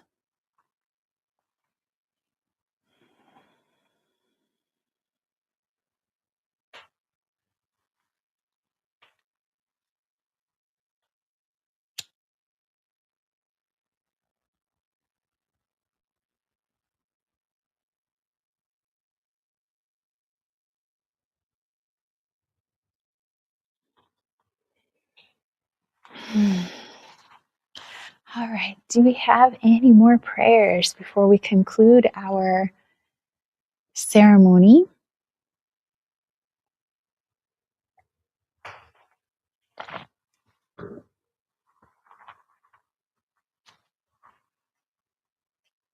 Punky says, thank you. You are very welcome, my friend.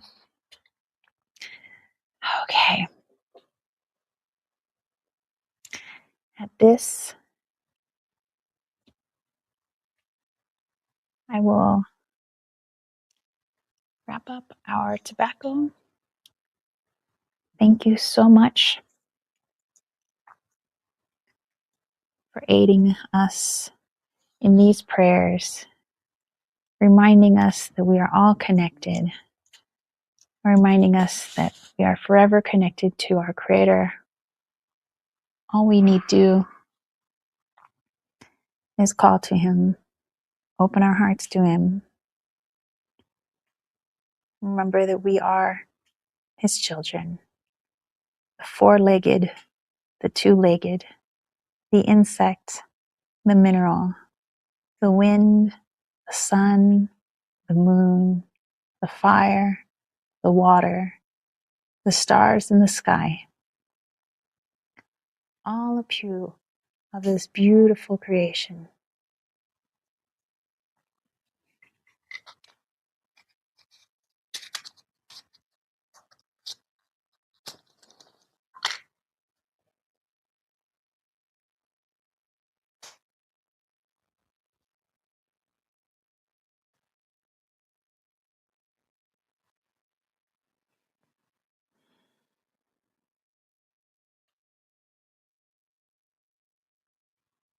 Thank you. Thank you for joining us. Thank you, sage. Thank you, sweetgrass. Thank you, tobacco. Thank you, cedar.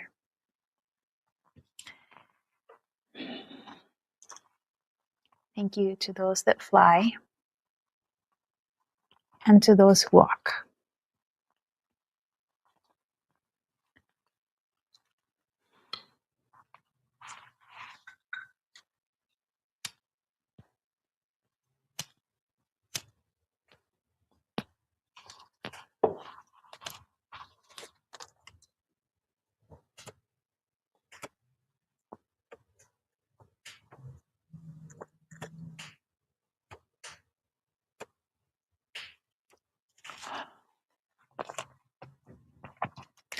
Thank you, sacred pipe, reminding us of our flesh and of our soul.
Thank you, Creator, for all that you have provided within and without, the internal, the external, above and below. All these reminders that you live in each and everything. Let we see you in your magnificence. May we see you in your love in the eyes of every animal, in every child, in every human. Let us see the divine in them, regardless of our feelings. Let us see with our soul instead of our ego. Let's see into the eyes of our animal kin, our plant kin, into the soul of the wind, the soul of the earth, the soul of the fire, and the soul of water. May we see you in everything.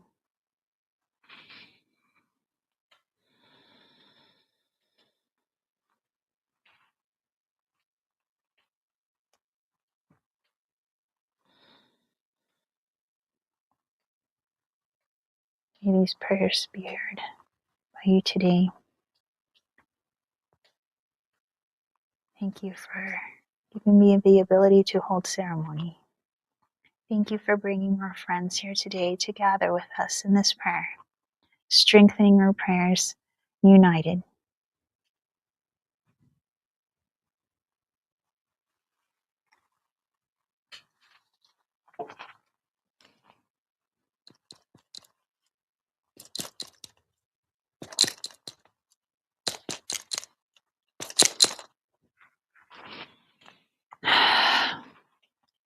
Aho. All right, you guys.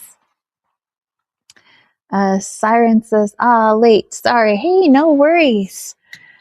All right, man. Thank you guys for joining me in this. Okay, let's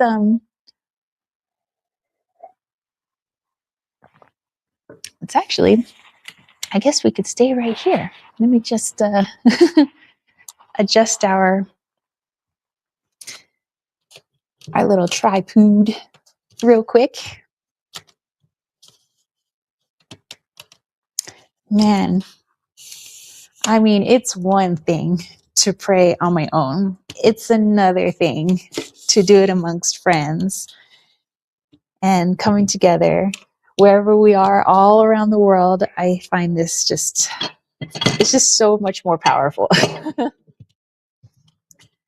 Okay, here we go. That's more better.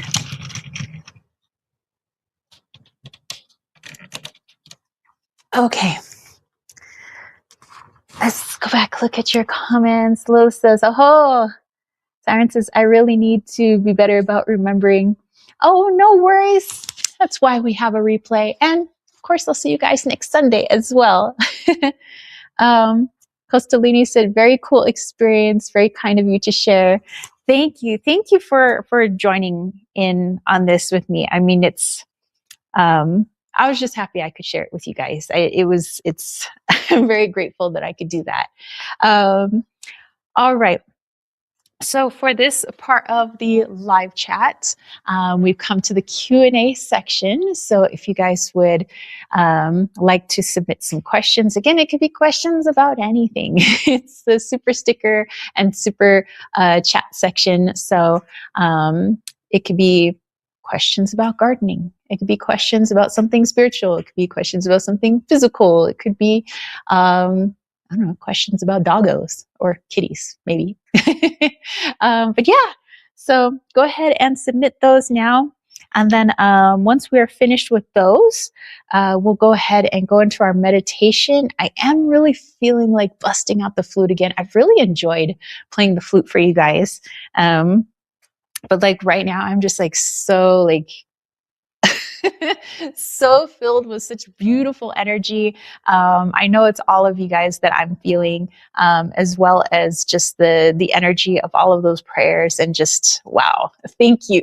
Thank you so much. Let's see. Lo said, thank you, Sister Tara. Well, thank you, my sister. Thank you so much. Kath says, beautiful ceremony. I'm honored to have been a part of it. Man, I'm honored to have you guys a part of it. Thank you. Costalini says, I've got a little story, maybe a partial question. Feels like something more for your curiosity than mine. Okay, okay.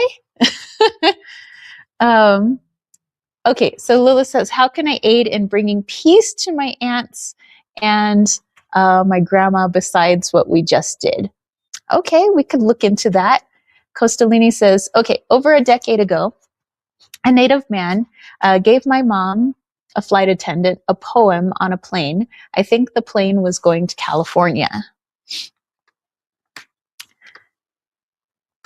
The poem was about a group of indigenous that had gone extinct. They were called the Bothuk.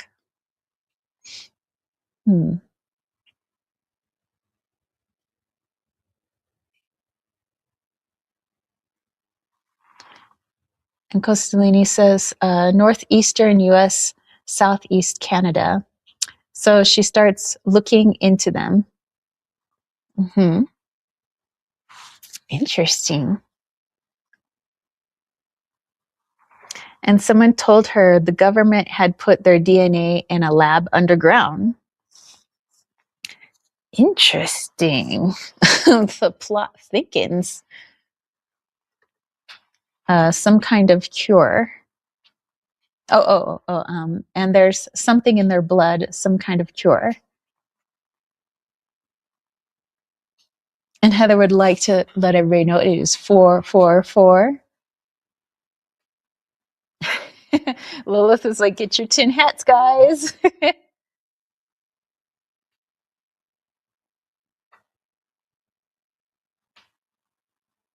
So I was hoping you could take a look-see. It seems like they have a collection of native blood. Really? Huh. I don't know why, but there are a few related extinct tribes out there. Yeah, unfortunately, there are a few tribes that have gone extinct, which is very sad. It says that's being studied. And oh, hey, Heather finally got home. Okay, so Costalini, yeah, dude. Okay, I'm just gonna reread what you wrote so I can really take it all in. Okay, so a native man had given your mom a poem, and she was going to California. And so the poem is about, okay, so within that poem, okay, so it's about these indigenous people that had gone extinct, called the Bothuk, from the northeastern US, southeast Canada. And that someone had told her that they had put their DNA in a lab underground and that there's something in the blood, some kind of cure. Okay. It says, but like what could be in their blood that the government would keep secret? Lilith is like an extra DNA strand. Well, hold on. Man, all this stuff about blood coming up today. Talk about the synchronicity. Let me grab one of my books. I think it's going to be helpful to what we're looking for here. Okay. Okay. All right. We have a little seat. Cass says, I sent a PayPal. I would love to know my spirit animals if they have any guidance. Okay, we'll take a look. Okay, so Costalini, so we'll look. Actually, I want to look up blood and see if that could point us in the direction. Okay, blood. Okay, there's a whole big old section on blood.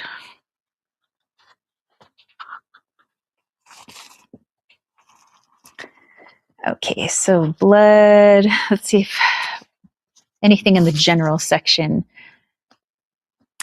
pings anything.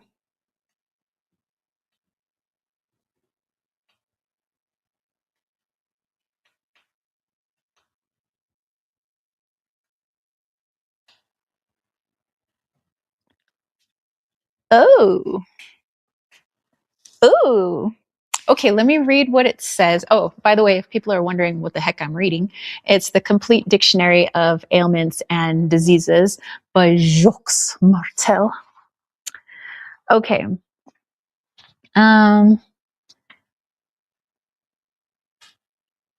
Okay. Costanonia says they think they were in present day Newfoundland.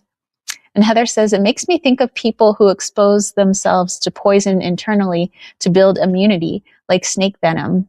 For instance, that their blood becomes an antidote. And he said possibly related to the Micmac. And Melissa's, you look very indigenous today, and I'm here for it. Love to see you embracing your roots like this soul sister. Hey. Okay. Okay, so in here, it says, in order for one's car to function properly, one has to get it to the right grade of gasoline. The gasoline of the body is blood, which in order for it to be effective must circulate freely throughout the body. If the gasoline contains waste or dirt, it might damage the engine, which is the heart. The blood represents the joy of living, the craving for life, and the impurities that can be found provoke sickness throughout the body. Okay, so I'm going to stop it there because I don't think the rest, it doesn't really feel like it resonates. So, okay. Let me feel into this because I feel like there's a direction to go here. So it's not so much in like the uncovering of like who this tribe was, or because it feels like, yes, in this great awakening process that we're all going through, and all of these things are coming to light, and we're like, whoa, like what's all this going on. But there is a point where we can get so lost in all the things that are going on that we forget to see like the bigger picture, which is that, basically, the ridding of darkness, of the negative polarity. It's of like rebalancing things because it's a little lopsided at the moment. So taking that idea of balance and lopsidedness, and we take it to what, your mom had received in this prayer form and the research that she did. So one could get lost in the research, trying desperately. The ego wants to know everything, right? It's like, let me know. So it wants to know all about this indigenous tribe, what makes them, so special, and, what's the conspiracy. Of course, those are lovely things to go into, but we shouldn't get lost in them to the point where it becomes the distraction, because, well, negative polarity loves the distraction. So it doesn't mind uncovering things because it could lead the ego into distracting its own self. So in this, the true message, like from these people, the reason that the blood was so special, and whether there's actually some sort of underground government lab messing around with this blood, what it represents is the time in perfect balance, in perfect harmony. So imagine what the blood would have been like of our ancestors way back when things were in perfect harmony, when they looked to weather patterns, they looked to the Creator in all things. They knew that they weren't just happened to be here on earth, just so happened to have animals, just so happened to have plants. They saw the divine in everything. And so therefore everything was sacred, including their own selves, that all of this is sacred, that we must all come from some sort of creator, some sort of creation.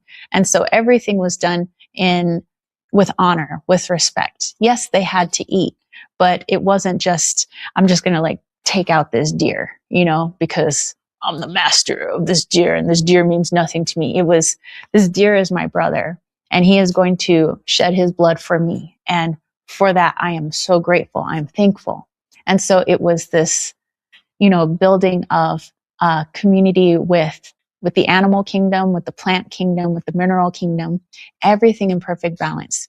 And so think of not only this external balance, but what must their internal balance must have been like, to balance their very human nature, but also understanding that there was more to this than just their physical body, that there was, whether they called it soul or not, but there was an essence in there, and it belonged to whoever this beautiful, architect, creating all these wonderful things. And so in this balance, without war, without desire over another or another's land, or, somebody else has something I want, coveting it. It seemed like it was more of a pure form. And so perhaps, let's say there truly is some sort of underground place where they have this blood. Someone's ego is taking it to the point where, oh my gosh, these people were in such harmony, such balance, it must make their blood pure. When really it wasn't the blood itself, it's the energy they possessed. So those that are very cut off from their spiritual nature would see the blood as the thing that I want, instead of balance with my spiritual self, balance with my creator is what I actually should want. So like I said, it could be, multi-layered. People studying this, trying to find cures to everything, that this is some sort of magical blood. When really it was the people themselves. It was the energy that they were in. It's how they believed. It was their philosophy. It was their way of living.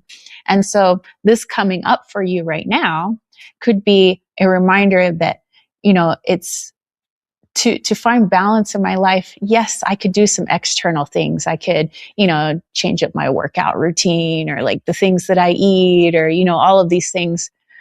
But really it's finding balance with my very human self and my soul self, balance between my soul and my creator. How can I have more balance in this? Balance in all the energetic things, the things that we can't see, So that's ultimately what I feel is coming through, that this blood is representative of the balance of life. So again, it might be really fun to do some research and like kind of see where that goes, what rabbit hole that might take us down, but not to lose sight of the bigger picture, what it actually represented, which was balance in all things. And understanding that once it goes out of balance, well, then everything is doomed. Once we decide that I am the master and owner of that tree and I disrespect it, when I just start disrespecting the earth, I start disrespecting the animals, then I start to disrespect all of the people, because the first person I started to disrespect was myself. And I started to disrespect all of creation, and nothing can thrive, nothing can live. And so perhaps these scientists feel like, the world is dying off. Well, a type of world is dying off, perhaps the one that's been disconnected from the heart for so long, ushering in one that's more soul-based. But I feel like this came in at a very apropos time. So awesome, Costalini. I dig this. Let's see. He says 93 premium blood. That's right. Why not like racing blood, Lilith says symbiotic homeostasis. And Kath said respect for each other and nature. And Siren says that this look really suits you. You should keep it well. Well, thank you. Thank you. Thank you. Yeah. So I feel like ultimately that was like the ultimate message coming through. And kind of, when you said that this indigenous person had given this poem to your mom, and I was thinking about the poems that, I write, for, part of my offerings on my site and everything, that in my point of view, I'm trying to translate a frequency, something without vocal cords to create words, that's just this pure energy, pure frequency. And I'm trying to add words to it. It feels like perhaps that's what this person was trying to do with your mom in this very poetic form. There's a frequency to it. So it's not just the words that are there, but it was like what it was trying to intend, what it was trying to represent. So I find that fascinating. Thank you so much for allowing me to dive into that. I dig that. Lilith says, I'm wondering if this pure blood is an ingredient in ambrosia. Well, we can purify our own blood, so to speak, our own energy, our own soul, which would be part of the ambrosia of the earth. We just have to bring ourselves back into balance. Um, spirit and physical, or as many would say in the medicine wheel, it's the mind, body, soul, emotion, and spirit. All right. Let's go back and look here. I believe our friend, was it Kath, had sent, or maybe it was Lilith that was next. Oh, Lilith. Yeah, that's right. She was asking how she can aid in bringing peace to her aunts and her grandma besides the prayer that we just did. Okay. And by the way, Costalini, thank you.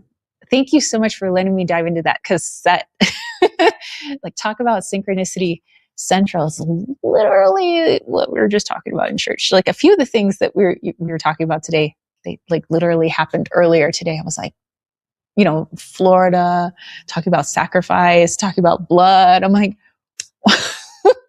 dude, I feel like the creator speaking right now. Okay.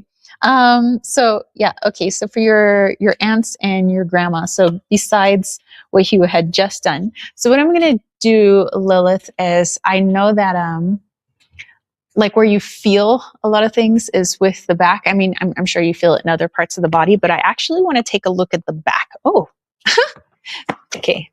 I don't know if you could see it, but I literally just turned to the page that said back. So okay. All right. So there's a lot on the back. So I just, right. Let's see what part of it I want to look into.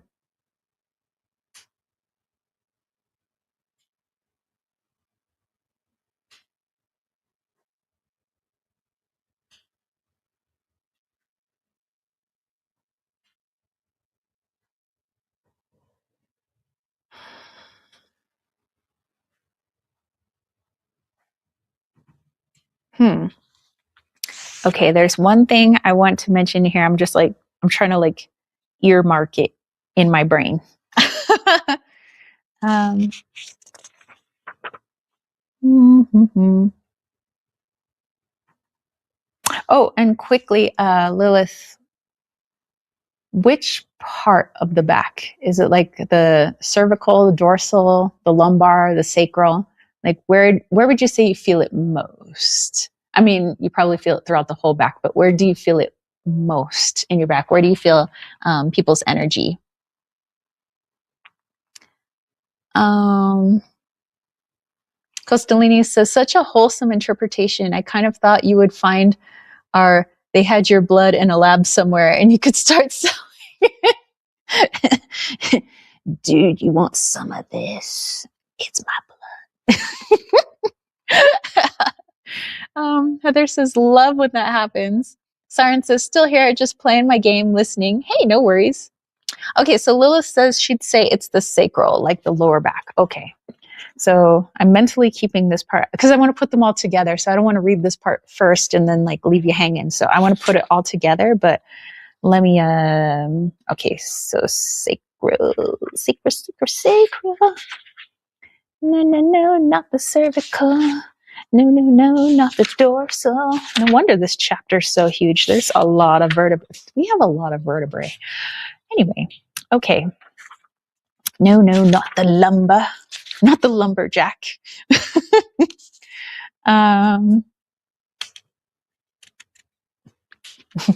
Okay. Just a word stood out to me. I was like, what the heck? Okay, sacral.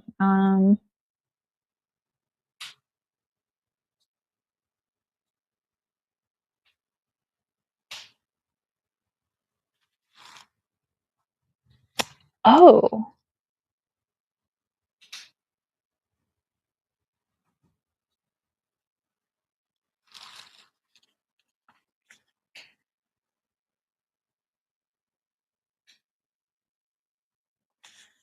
Okay.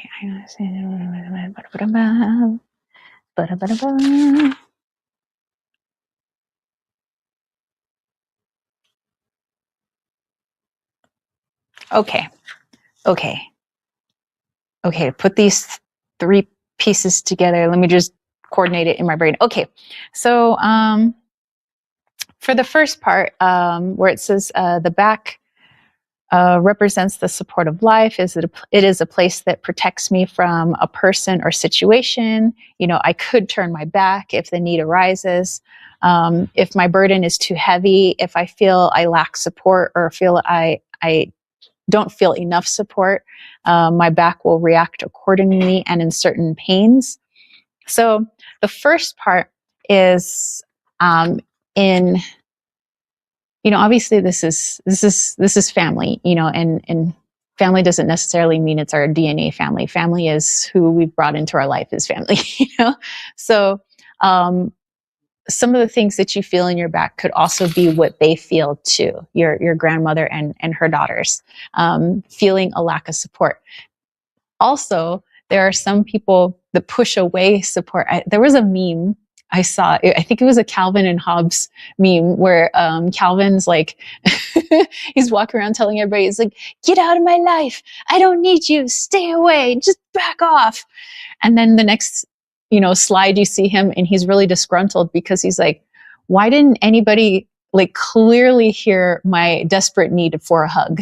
Like, it's like we put out this energy sometimes, and possibly this could be what a little bit what you might do, but also your grandmother and also your grandmother's daughters may do, is put out this like, I could do it myself. I'm independent. I don't need anybody.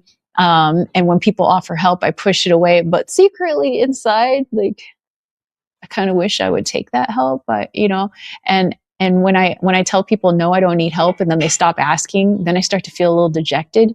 So in a way, it's like kind of a self-fulfilling prophecy of like, I don't need your help, and then they get angry when they don't get any help.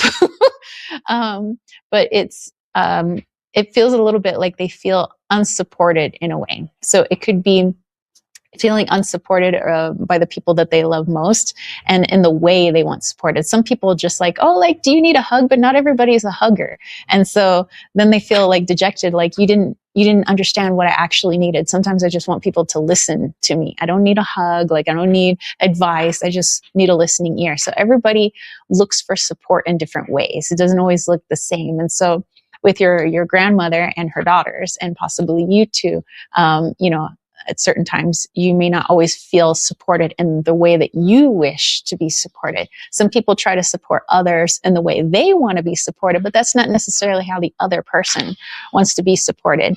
And so, although you might be feeling it in your back, they might actually feel it in their emotions. And so it creates discord. But I am not finished. Hold on. Wait, there's more. There was something else had said in here. Hold on. Oh, yeah. Okay. So it was also talking about, like the ability to not always like have to, like, it's the energy of having to always be tall, and I'm always like on defense, and I've always got my shield and I got my sword, and like, I'm ready to go. But we can't be like ready to go 24/7. Sometimes we need to take a break so that we are ready when the time comes. And so it feels like that's also an energy that your grandmother and again her daughters might feel, is this, I'm always on my guard, because I don't like to look quote unquote weak. And by the way, how people interpret weak is subjective. It's, what one person sees as weak is different than what another person might see as weak. So whether it's asking for help, showing certain emotions, accepting certain help, saying sorry, being the one that gets the last word, and all of these things keep one at the ready. And it's very tiresome. And you might notice it might be showing up in weird ailments in their bodies. It also obviously shows up as discord with one another. But all of these things showing up. So hopefully you're keeping just like a mental tally of these things, thinking, okay, well, if I understand that this is what's going on with them, then maybe I could support them, in this way, because it feels like they don't feel like they're supported in the right way. And also the feeling that they have to be on their guard all the time, even if they seem like really relaxed at times, they're still on their guard. They're, waiting to like, especially between them. Okay. Now it was interesting because I looked into the sacral for you. Okay. So,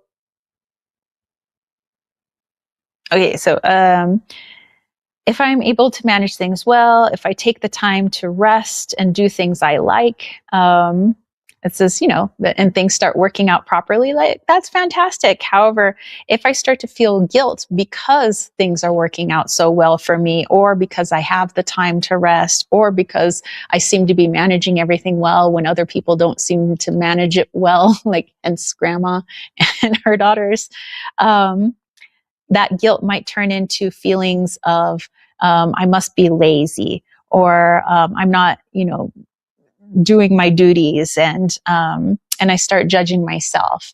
And even if I'm not aware of that internal judgment, I start seeing that judgment coming from others. Others might call me lazy. Others might say that I'm not doing my duty. And so, although, this is something you said you feel in your sacral, this is also something that's coming across as feeling it in your grandmother and her daughters as well, as they're so afraid to be seen as like idle, lazy. They are very keen to how other people perceive them, and maybe not to the point of, they're putting on airs all the time, but they allow the outside world to dictate how they feel about themselves. So if grandma is, judging me, it's only because I'm judging myself so harshly. And so she's just reinforcing that. And that gets on my nerves that she's reinforcing that. So I fight back at it because she's something I can fight back at. And it's a lot harder to see that in myself. So a lot of that's kind of that conflict that they see within each other, is that they see in each other what they have a harder time seeing in themselves, which is they're afraid to just take a chill pill. Sometimes it's okay to relax, and just take a breather. That's how we recoup. And yes, we know this consciously, but it's so hard for a lot of people because it's ingrained sometimes through family, sometimes through society, sometimes through the world, that, it seems like society likes to praise the people that never sleep, the people that always, burn the candle at both ends and just, go, go, go. And look how great they've done. Look at their successes. But it's just like Instagram. You're only seeing like one little minute piece of the whole person. People can use filters, dress up the way they want, put on a happy face, create a beautiful background, but that's not who that person is really. So,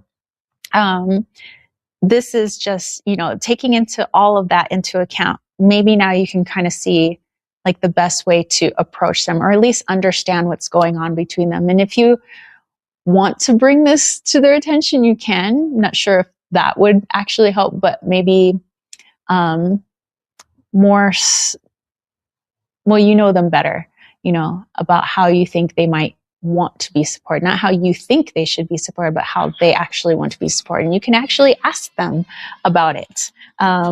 You could say, maybe I know you're not a huggy person, or, you don't like hearing people like talk at you and say, you should do this, you should do that, you'll be a happier person. A lot of people just shut off. So, think about how difficult it is when you want to be supported in one way, and it seems like people aren't listening to the way in which you want to be helped. And see if you could do that with your grandma, and if you could do that with her daughters. I'm not saying like you're the one to fix everything. Maybe you could throw some stuff out there, but ultimately it's their life that they have to live. They have to kind of figure this out themselves, but at least you would have some understanding. And like I said, you could throw some little nuggets out there. See if they take it. Let's see. Let's go back here. Costalini says, charge my insurance. I'll take a vial. One little blood for you. Heather says, if you have RH, you definitely could sell it. Yeah. Lilith says, girl, it's like they misunderstand each other on purpose and all hell breaks loose. The way they think they need support, exorcism, the way they want support is for me to take their entities off their backs. And she said, thank you. Yeah, I mean, that just kind of reinforces it when people are misunderstanding each other on purpose. They instigate. Sometimes that little instigation, although this isn't conscious, I just kind of what I have perceived in my life and what I do sometimes is sometimes I might instigate. And it's because subconsciously we know that there's something that we're wrestling with in ourselves. So I'm going to instigate another person to bring out that something in them that I know that I have in myself. So again, I can fight out. I can fight them. It's easier to fight them than it is to fight myself. So interesting. Interesting. Well, thank you, Lilith, for letting me dive into that for you. All right. So our friend Kath, who has sent a PayPal, would love to know spirit animal if they have any guidance. Okay. So Kath, I have a question for you. And again, I feel like our body is the best barometer. And like whenever people like, I think I said this during the last live chat, when people go like to other people, like for readings and things, they really, all the other person is doing is just confirming the messages that we already know, what our soul's already telling us. And I think like the best speaker on that is our physical body, because we feel so much in our physical body. So my question to you, when you think of your spirit animal, when you think of your spirit animal, or just the term spirit animal, like not even a particular animal, just the term spirit animal, where do you feel it in your body? And that will help give us a direction so that you can find the message. So I'm going to help guide you to your own message. So yeah, where do you feel it in your physical body? Could be behind your eyeballs, could be in your ears, kind of like my ear was ringing earlier. That was so interesting. And it was right when I was getting to buffalo.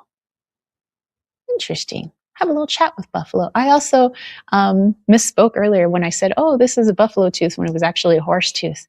So maybe I need to talk to buffalo. Speaking of spirit animals. But yeah, so again, maybe you feel it in your chest, maybe you feel it in your back, maybe you feel it in the palms of your hands. Okay, so Kath says that she feels it in her heart. Okay, well, sorry, I just smacked the mic right there. Okay, the heart. Okay, hold on. I'm gonna do a two-prong thing. Okay, give me a second here. I got 2 books I want to look into and read you a little something.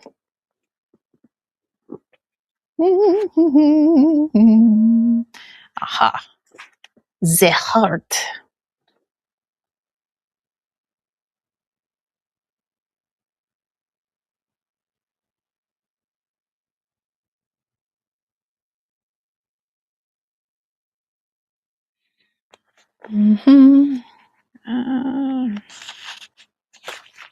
Okay. That doesn't sound quite right. I always, it's like, it gives so much information, but you have to find like the piece that like really resonates.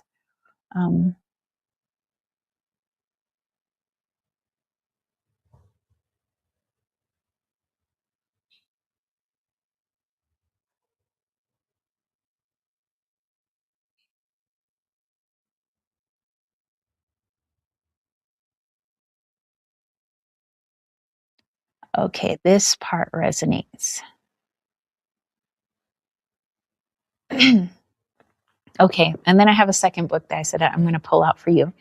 But let me just read these, and then we'll decode it so that you can have a direction. Okay. No, where did I start reading it here? Okay, so the heart reminds us of the fundamental aspect of love, which is that either I don't love myself enough, or I don't receive love from others enough, maybe perhaps from life, from God. This leads me to ask myself if I feel guilty and if this makes me feel unable to live up to and be worthy of being loved. Okay. And this is the more I focus on love, compassion, forgiveness, the more my heart works towards joy, peace, and jubilation. Of course, all of that, makes you happy. But it's this second guessing. And your animal totem is, if you're feeling it in the heart, obviously this is kind of, you probably already know what it's been trying to say. It's exactly kind of what it was saying in the book, that sometimes when we don't feel like we're adequately being loved by others in the way we want to be loved, just like we were talking about with Lilith and her grandmother and grandmother's daughters, that they have a particular way that they want to be supported. And when people don't know the way in which they want to be supported, they get very angry. And so they end up, taking out these frustrations on the people that they do love, taking out on each other. Not saying that you do this, but so when we're not receiving the love that we think, or in the way that we would like to receive love, let's say from our parents, and if our parents are no longer with us, then, the way they had given us love, or maybe the way society is giving me love, my friends give me love, how a stranger on the street gives me love, how my enemies give me love, if I don't feel it's the way in which I want it, I start to second guess myself. What am I doing wrong? Because we always tend to internalize things, that I must not be worthy enough for it.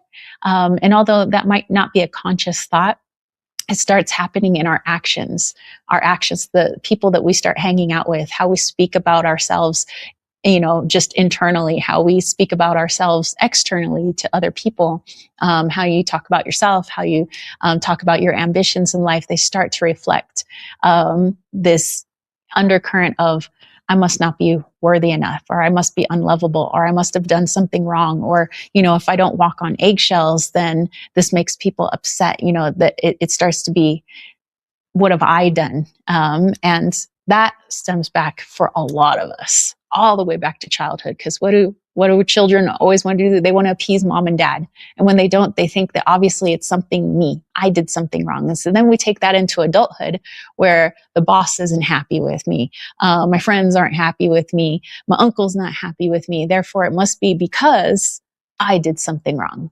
And so this totem is coming in, helping to release you from that belief, because really it's just a belief. It's not true, but it is a belief that's just kind of been sitting in there for a while. It's a belief that probably a lot of us, carry, is that, well, if I'm not getting love in the way I want it, then that means there's something wrong with me. That I've done something wrong and it needs to be corrected. Okay, so now I said I wanted to read from a second book, because hold on.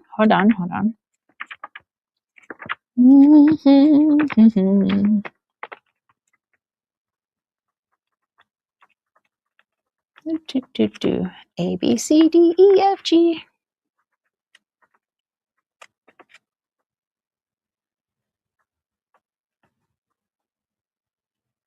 Okay.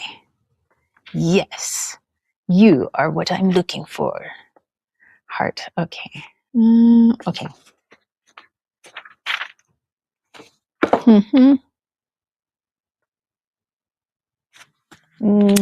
That's not what I want.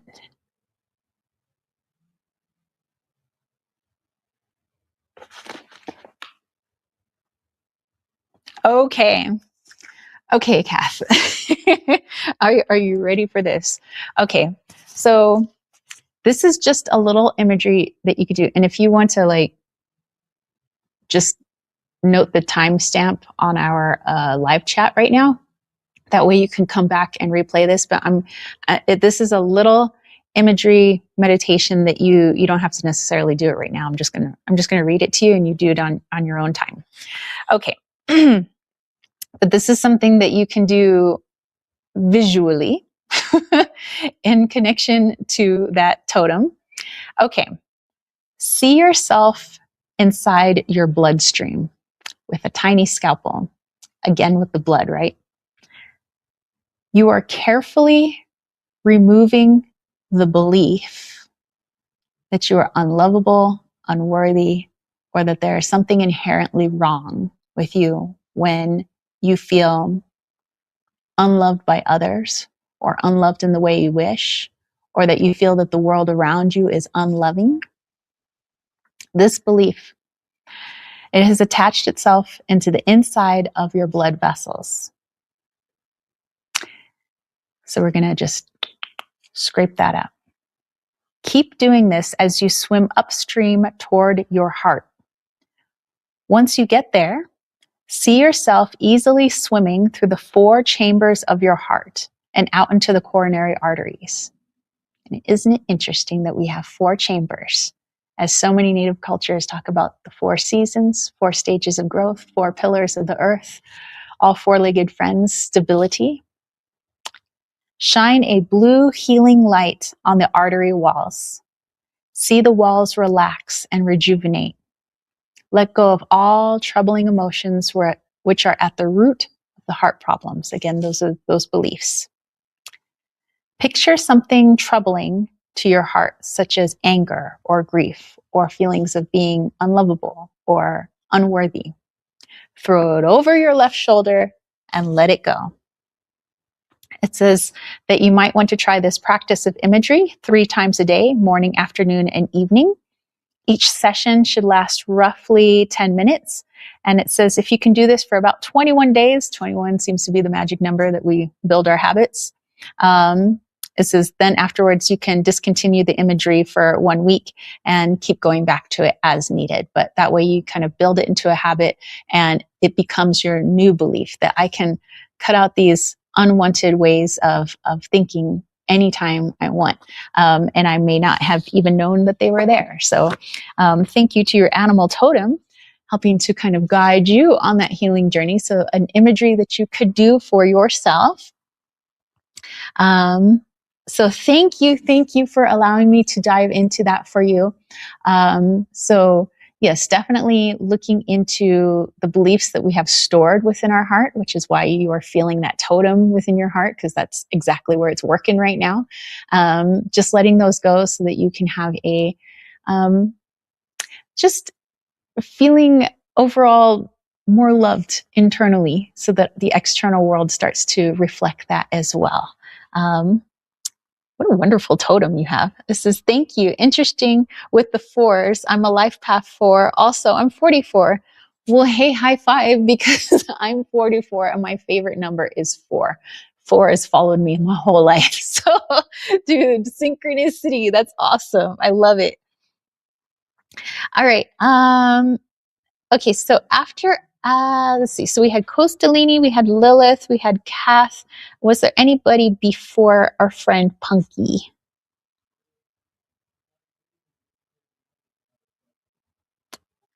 Hold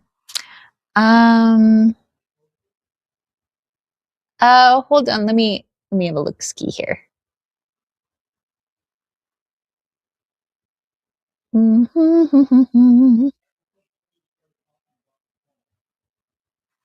Ah, okay. So, oh, I see. So Siren Sakura. So if you wanted to, once in a while, I'll do like an exchange just so there's a balance exchange. So I know that physically, like you can't do payments right now, but if there's something that you wanted to exchange, like there was one person, I think it was our friend Angela. Angela Poems. She wrote these beautiful poems. And so sometimes she would, where she wasn't able to like pay with money, but she could pay in poetry. And she used to send me these wonderful poems. So if you wanted to do something like that, where like you created a poem or art or whatever your specialty is, we can do an exchange that way. If that would be easier for you. So just let me know. Lilith's like, don't get me started on the 4s. Siren says, I've been surrounded by fives. I'm a life path 5. Oh, wow.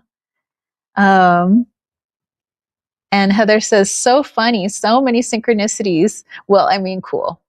It's funny, cool. And Cass says, I do see 444 a fair bit. Siren says she'd love to do that. Okay, so yeah, so if you want, you could email me, Tara at thesavagewild.com. Although I know you also find me on the Instagrams. So if you wanted to just do like a DM and you wanted to like send an exchange there, I'd be open to it. So let's go ahead and do that. Excellent. Thank you. Thank you. Lila says, I'm also a life path 4. Hey, nice. Okay.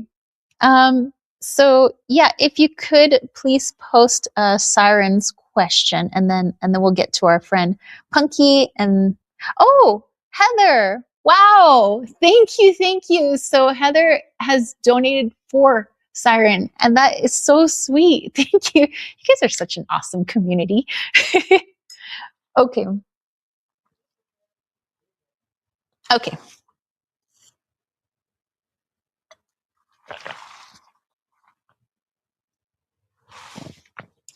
Okay, sorry, it hasn't. Oh, there it is. Okay, so science questions is why won't my conservator let me go out of state? There's a concert I want to go to, but she won't help me pay for it. Okay, so again, so I want to put the power back in your hands. So knowing that you have the answer, but it's just getting you in the right direction so that you can see it more clearly. So let me just sit with this for a moment. What direction we could go to help you find the answer to that? Ooh, okay. Let's see. Hold on.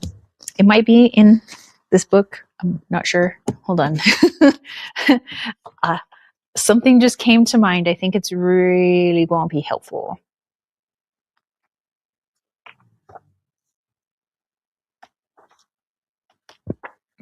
Sorry, I'm in the index so that I can find it.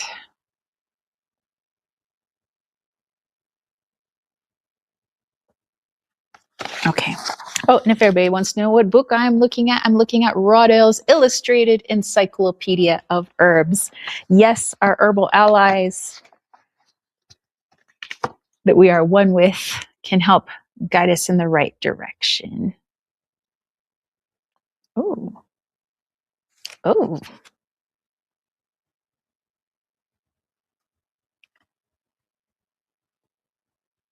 Okay. Pepper. That's interesting. Well, hey, both Riley and I enjoy lots of pepper. Elemento peeper, peeper, peeper. Pepper is going to help you figure this out. Oh gosh, where did your pepper go? Okay, it must be in the other book. Well, it had pepper and then it didn't talk about pepper. Give me just a second. There we go. Okay, scratch that. Now I'm looking in the Encyclopedia of Herbs here. Alrighty. Sergeant Pepper. Where be you?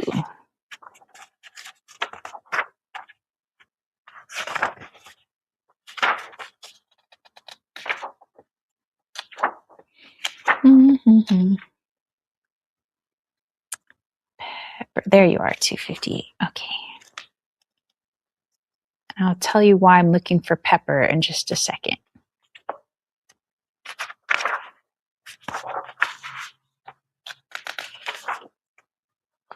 Okay, let me read a little bit about pepper, and then I'll explain why pepper is coming through to guide you in what you were asking about. Okay, So pepper is native to southwestern India. Pepper is now cultivated in tropical areas around the world. The fruit is harvested from plants that are at least 3 years old. Green peppercorns are picked unripe and pickled. Black peppercorns are picked unripe and dried. Red peppercorns are picked ripe and dried. And white peppercorns are picked ripe and soaked in water for 8 days before drying. All these different colors, but interesting, the colors: green, black, red, white. Okay, my color wheel doesn't have green on it. However, there are medicine wheels that certain tribes utilize. Like instead of black, they use green, or sometimes instead of red, they use green. So it's actually medicine wheel colors that pepper is coming through. So it's connected to the medicine wheel, which is okay. Wow, that's kind of blowing my mind right now. Okay. History and folklore. Cultivated as a spice and a medicine since ancient times, pepper was a vital commodity in world trade for thousands of years. Attila the Hun is reputed to have demanded 3,000 pounds of pepper as ransom during his siege of the city of Rome. Dude, I want your pepper. The familiar sharp taste of pepper reflects the stimulant and antiseptic effect it has on the digestive tract and the circulatory system. Pepper is commonly taken to warm the body or to improve digestive function in cases of nausea, stomachache, flatulence, bloating, constipation, and lack of appetite. The essential oil eases rheumatic pain and toothache. It is an antiseptic and antibacterial, and it reduces fever. All in all, pepper is badass. So, the reason I was getting pepper is because I was like, okay, what's the energy of Siren's question? And although your question is very specific, like, why won't my conservator let me go out of state? And there's a concert that you want to go to, and your conservator won't help you pay for it. What it's really speaking to is your independence. You know, I want to do something, somebody is holding me back. I just want to go do this. This person says no. So it's this frustration of independence. I want more independence. They're not giving me my independence. And so what's very independent to me, the herb that really stands out for that is pepper. People don't mess with pepper. Yeah, I mean, I don't know how many people here have been pepper sprayed. But one time I wanted to test my pepper spray. I didn't spray it in my eye, but I sprayed just a little bit in the sink, and it was just the fumes of it hitting the sink. I was crying. So I know that pepper is very independent. Pepper stands on its own. Pepper has a very distinct flavor. And so as you move towards independence, so that you don't run into questions in the future of so-and-so won't let me do this. And I know that you're in a situation where, yes, you do have to ask permission for certain things. But there are other areas of your life where you could start developing that independence. And I feel like if you start working with pepper a little bit more, it doesn't necessarily mean that, you have to go hoard pepper in your room. But maybe just even adding a little bit more pepper to your meal. And if that's not feasible, just meditating, bringing in the energy of pepper.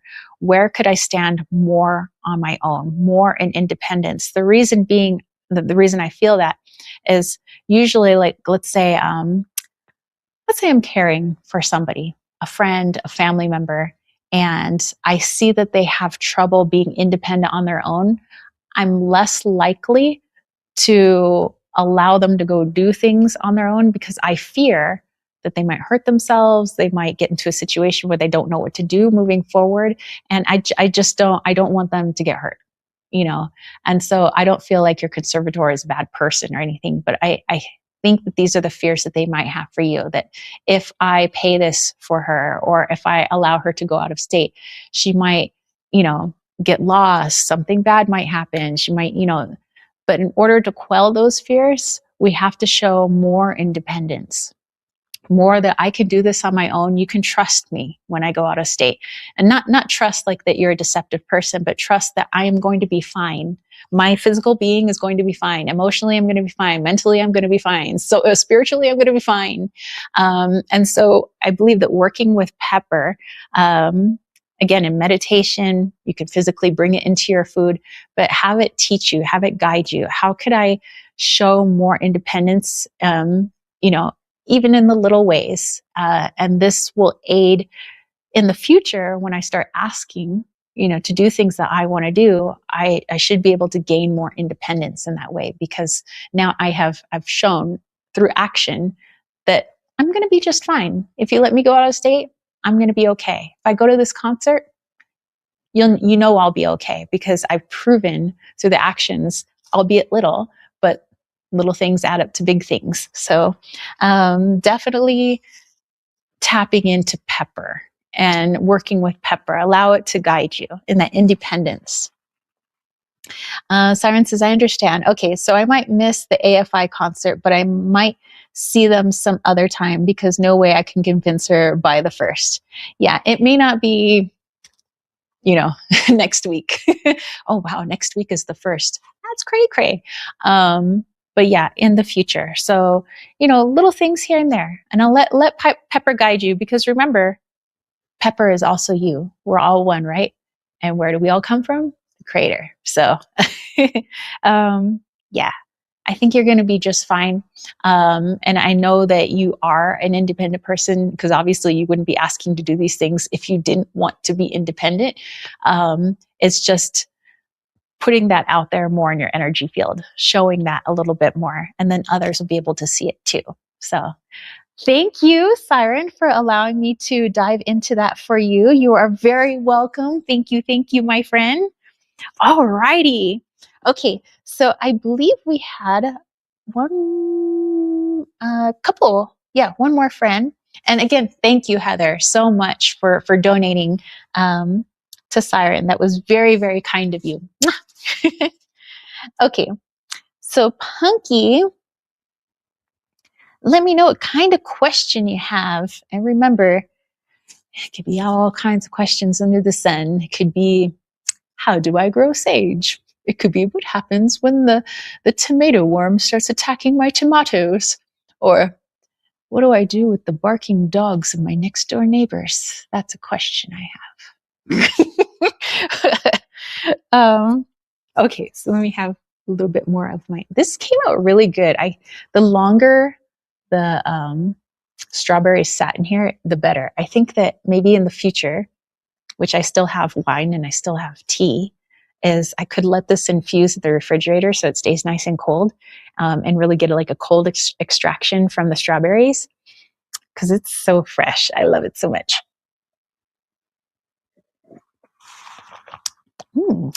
Good times. And now it's getting super strawberry, which is really good. Heather said, of course, glad to do it. Siren says, Tara, look at my previous comments on my reading. I will go back and look at it for sure. Thank you. Punky says, my neighbor leaves me alone now. I had the birds do my bidding. Riley said, I need to make friends with the local ravens. Maybe the ravens would start doing my bidding. I like this idea. Okay.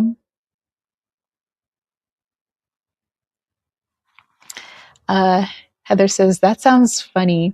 I do that. I'll get some Cook's champagne and throw a little bit of Welch's white grape juice in there and some strawberries and raspberries and let it sit. Delicious. Ooh. Oh, that sounds so good. Okay, Punky has her question. And my question is, what is my purpose that could earn me money? Okay. Lilith is like, the plot thickens. Okay. So purpose coinciding with income. What can we dive into there? Okay. Because I want to guide you to the answer for yourself so that you find it for yourself. But okay, what Where could we start?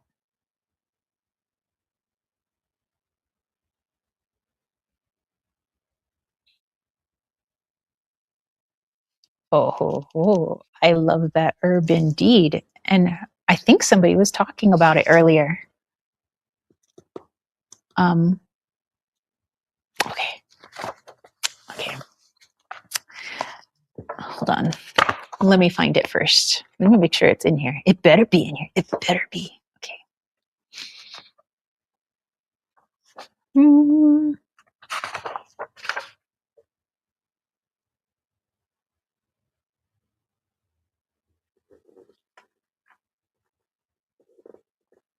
What? How could you not be in here? For shame. Fine, I'll just look in another book. Fine then. Okay.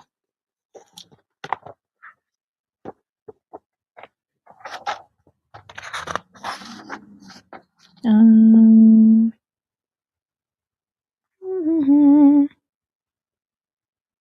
okay, maybe we'll look under the L's. It's either going to be under L or it's going to be under B.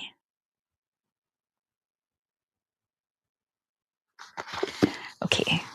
Did I somehow find a plant that was obscure? Am I feeling the obscureness?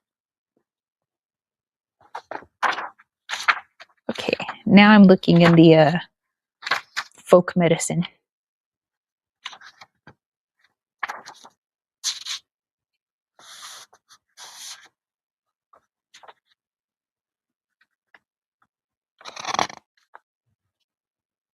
Fine, we'll look under the L's if that's the way you want it.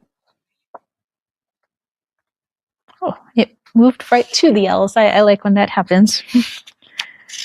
Okay. All right. Okay, so you were talking about purpose, earning money. Okay. There it is. Oh, maybe it was under E. Maybe that's why I couldn't find it. Hold on. That's why it helps sometimes, like cross-referencing other books. They might have another name that the plant goes by, and then you find it in the other book because it went by the other name.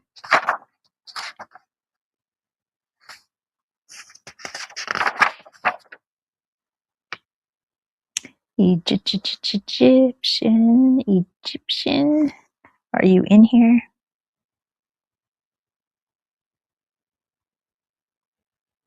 Okay. Well, I guess it wasn't under Egyptian either. Well, okay then. It is in here. Okay. So the herb that I was feeling as it like connected to your question was actually Egyptian blue lotus or Egyptian lotus. And the reason I was feeling that is because you're talking about like purpose and money. And like for the ancient Egyptians, they liked connecting with Egyptian blue lotus. I guess they didn't call it Egyptian blue lotus back in the day. They probably just called it blue lotus. It's like when you're in Brazil, you don't call them Brazil nuts. They're just nuts. Anyway, so for them, it was like this, like a way to connect to the spirit world, or, you know, you can even say a way to connect to the divine or to creation.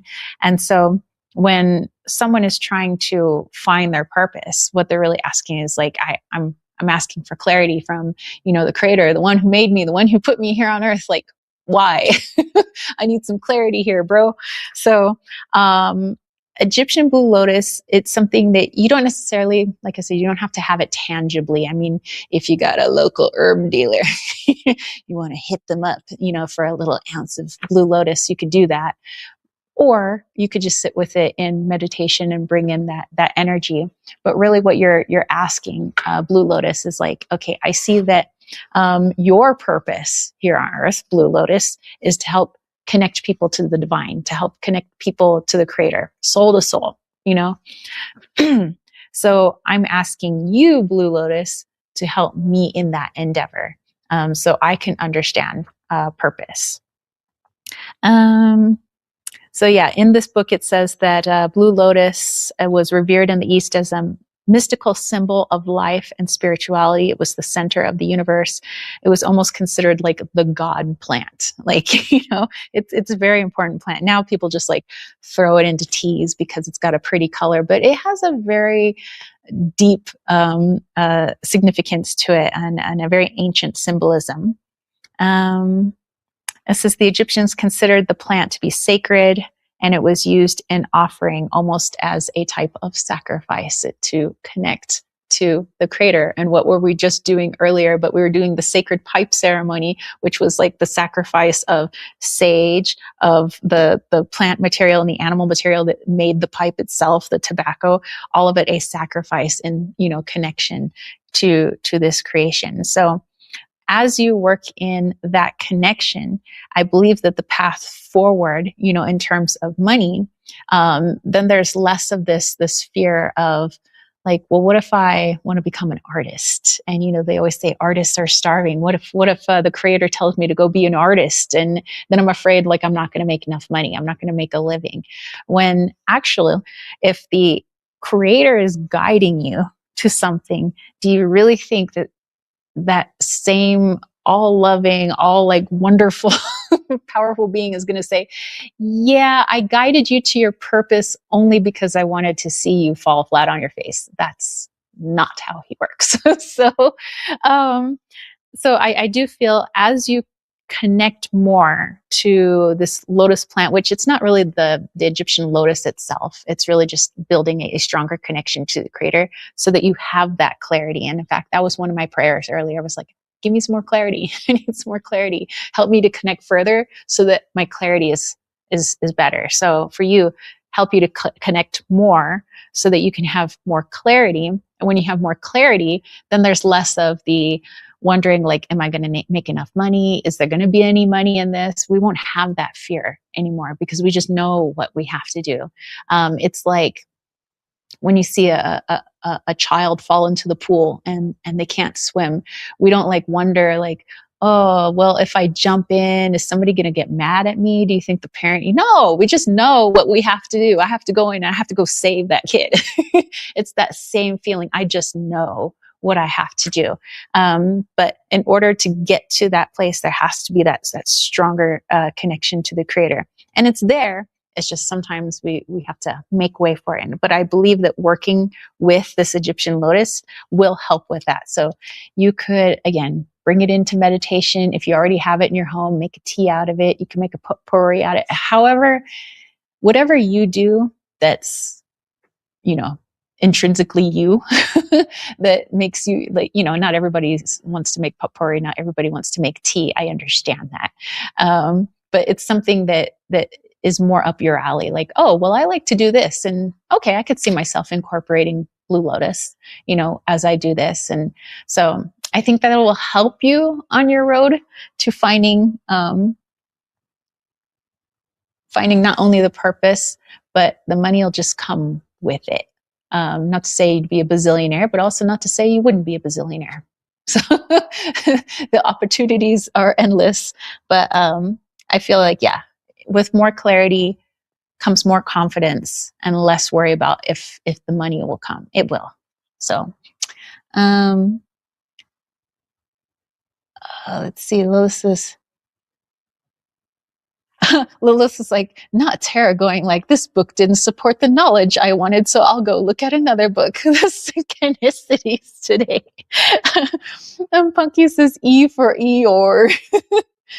And Lilith is like, walk like an Egyptian. We used to say walk like an Egypto. Heather was like, Elderberry, that's one of my favorite songs. And Lilith says, I've got a couple more questions. Okay. Heather says, you all have a wonderful day. I think my brain is done. Have a wonderful one. You too. Cass says, ritual oils sell a lovely blue lotus oil and flowers. The flower pack says, smoke, sip, soak. Ooh. Hey, I like that. Well, Punky, that's something you could utilize too. Get you like in to connection. Some people get it through like aromatherapy baths, or as Heather was trying to puff pass with me earlier, virtually. You could do that, but perhaps without Mary Jane, you could use Egyptian Blue Lotus, which I have used in smoke blends. In fact, you know what? It's in my Spirit Rising blend. So there you go. Or you could use it as an incense. You don't necessarily have to smoke it. And Lilith says, so I've got a serpentine gua sha, and Jack is obsessed with it, licking it, trying to bite it. What's the obsession? If you guys are wondering, Jack's a kitty cat. Jack's not a person that's going around licking her serpentine. Punky says, I'm just aiming for food in the fridge and a roof over the kids' heads. The rest is gravy. Yeah. I mean, as much as we all say we'd love to win the lottery, I think that's what we all just want. We just want our basic needs taken care of. Just keep the roof over my head, food in the fridge, belly, and in my belly, clothes on my back, so that I'm not worrying from paycheck to paycheck. So, and I don't intuitively feel that for you, that in that stronger connection, which would bring you that clarity, I don't feel like all of a sudden you'd start worrying about the paycheck to paycheck. I feel like that goes away. So I feel good things for you. Lilith says, whoa, Kath, the gua sha I have is from a store called Rituals. Dude, you guys, synchronicities. We should just call this the synchronicity chat. I mean, she says, if he was human, I wouldn't put it past him to lick and bite my stone either. Maybe we shouldn't have said that Jack is a cat. Huh?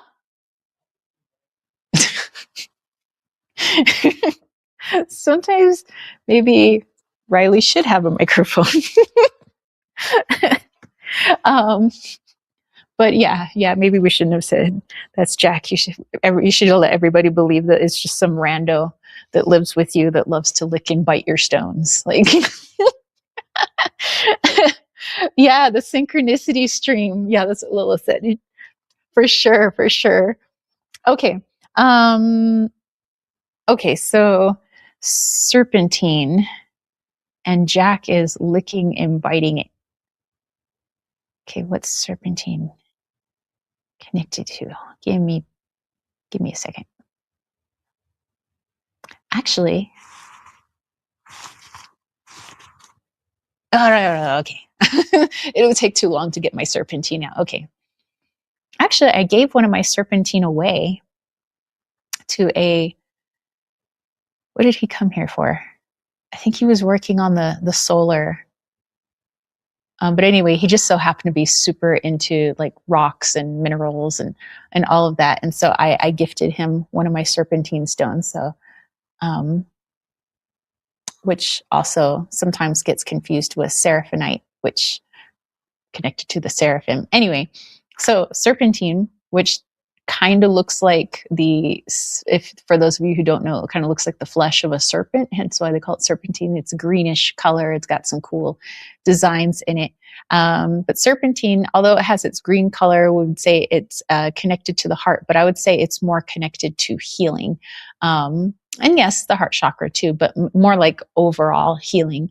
And so if your cat, which kitties like to go for the stones they think we should be using or that they should be using, kind of an overall healing, but biting it. Hold on, give me a second.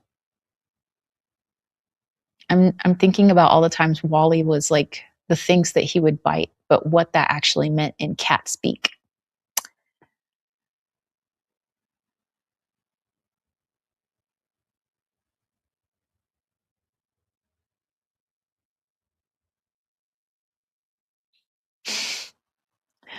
Okay, so I was just allowing my past experiences with Wally to like help understand your kitty cat, which helped me understand like the significance of the serpent. I'm just playing Clue over here, sleuthing. So when Wally would like wrestle like my arm, he wasn't like biting to hurt me. He never even left any marks on me. I guess other cats do, but my cat never did. He was very gentle. But he would bite my certain stones, that I had. Sometimes he would like bite his little stuffed animals that he had and stuff, but it was all connected to play. Even when he was playing with my stones, yes, it was like, maybe you can, work with some rose quartz in your life. But it's also like he was playing. He was having a lot of fun. When he's biting his toys, he's playing. When Jack is biting at the serpentine, yes, like we know that serpentine is for healing, but also play. Play and healing. Play is healing. And I know that you have a wonderful sense of humor, and you love to play, but it feels like maybe both you and your kitty cat, not just you, but both you and Kitty need have some more play in your life. How could you add more play, more ha-has?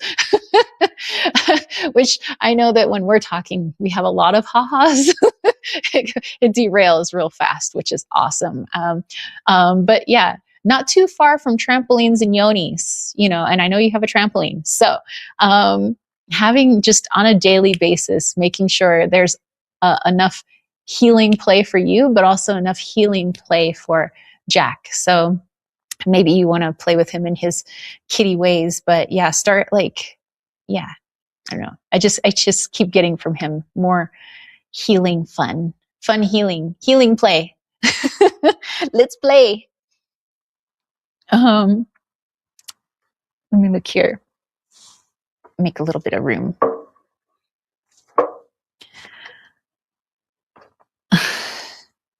Lilith was like, oh Lord, keep it PG, Riley. Kath is over there laughing. Punky says, I have a new cat. He is all black. I named him Toast. Oh my goodness, that is such a cute name for a cat. Toast. I had a black cat, a Bombay, and he was Loki. So I had Wally and Loki lived up to his name. Mischievous. Lila says, you need a butter now. Yeah, toast and butter. You need like a little yellow cat to go with your little black cat. Oh my goodness.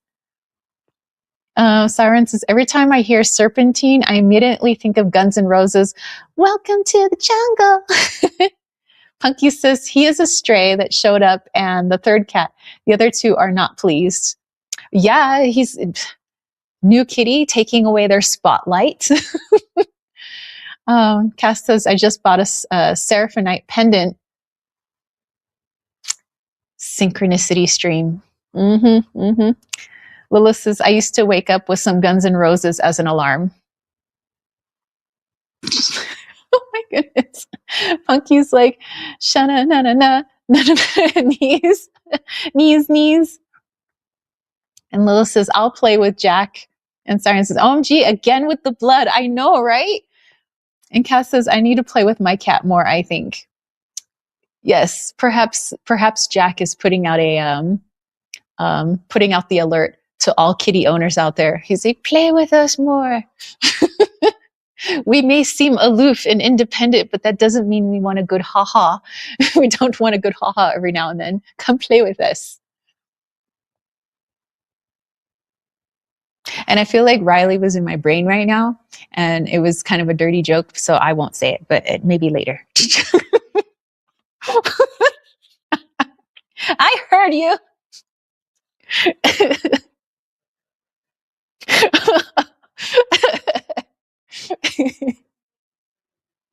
Honey. Not everyone. Oh, yeah. Yeah. Okay. Elizabeth says, International Cat Needs Shout Out. Yes. Cass says, her name is Autumn. She's on to it. Just came over and jumped on my lap. Autumn's like, hi, you said playing with kitties? Oh my gosh. Lilith, get out of our heads. You don't need to hear what's going on. Siren says, this might be random, but Tara, I feel Rose is important. I was talking about GNR, or Guns N' Roses, and the lead singer is Axl Rose. Well, you know what? One of the what you call it, suggestions. One of the things that you could vote for, by the way, if anybody's new to this live chat, every Thursday I put out a voting poll of what you want to see during the Sunday live chat. So the reason we did a sacred pipe prayer ceremony today is because that's what everybody voted on. But one of the things that I had in there that you could vote on was to do a rose facial steam. So I was really feeling the rose energy. So yeah, I feel you, Siren. I feel like maybe I'll do a little something with rose. You know what I could try to make, which I've never made before, but I found it was so delicious. And it was when I went to a Persian restaurant with my friends back when I was in college. And they were like, you need to have rose petal ice cream. And I was like, wait, you just eat roses? And they're like, okay, just eat. So that one of them ordered rose petal ice cream. We all like shared it. The best. It does taste like roses. It smells like roses, but also tastes like vanilla. And it was just like, I can't describe it. It might sound gross because you're like, it just like tasted like roses, but no, it was really good. It was sweet. It was rosy, everything that you think a rose should taste like, but also not gross. It didn't seem like you were eating the garden. It was like creamy, and maybe there's something in that. Maybe the creator is like, if you make rose petal ice cream, the next doorway will open to what you need to do next. I'm like, okay. All right, maybe rose petal ice cream. Maybe I'll work on that. Lilith's like, okay, last question. Do you reckon a manifestation is part of our divine paths, or are we going against our creator by manifesting? And Cass says, Lilith, eavesdropping in our brains. Siren's like, ooh, love the sound of that. Yeah, look it up. They make it in Iran. I'm sure they make it in some other countries too, but my friends were Irani. So like, yeah, I got introduced to rose petal ice cream. You guys should look it up. Sounds good. Okay. So Lilith, manifesting. So right away, what came to my little intuitive brain right away. What? Okay.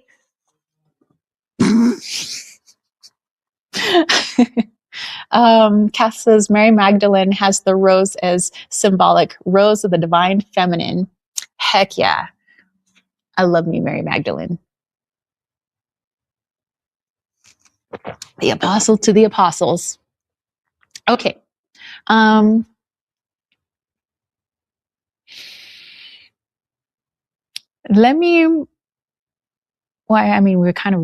We're connecting to the creator earlier, so let me just do a little connection, get his take.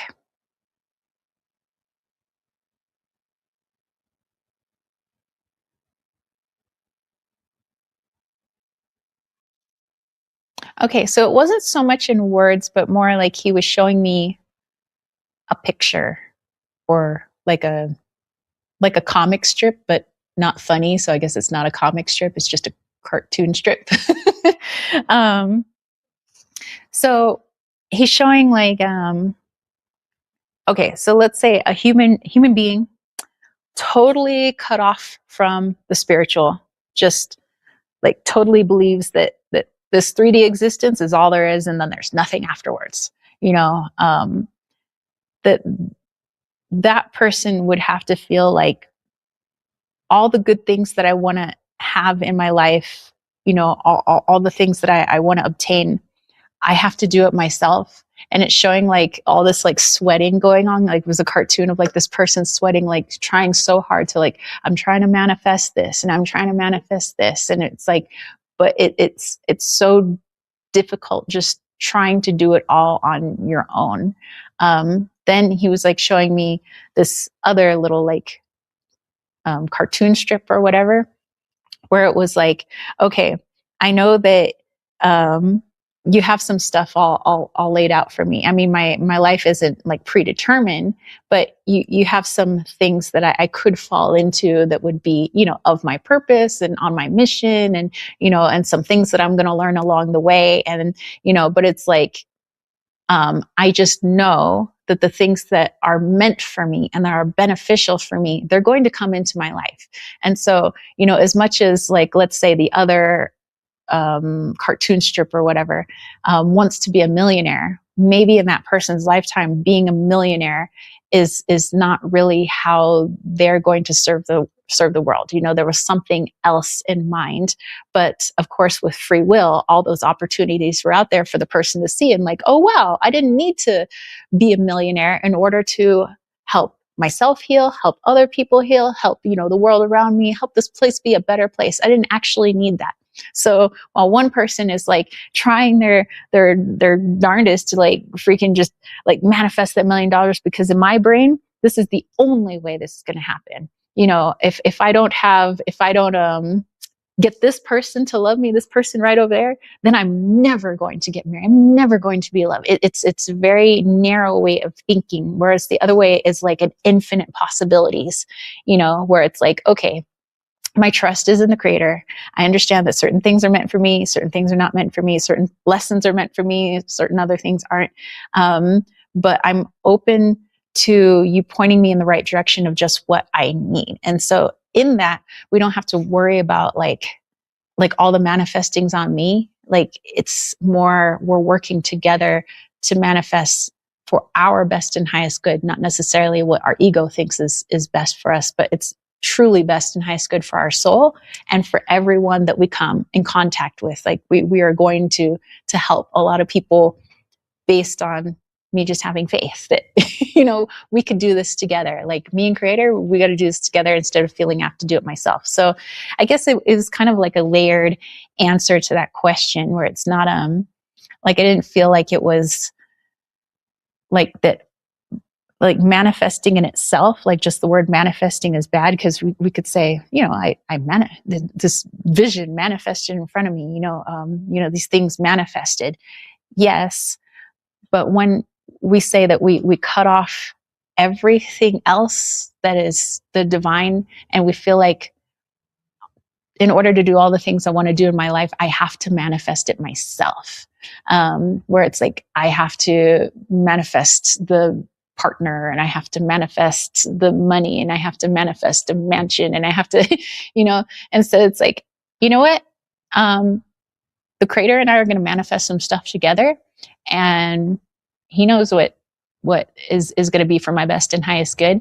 And I'm going to trust that. And I'm just going to go with some of the opportunities. And with my free will, I get to choose what opportunities I want to take, which door number 1, door number 2, door number 3.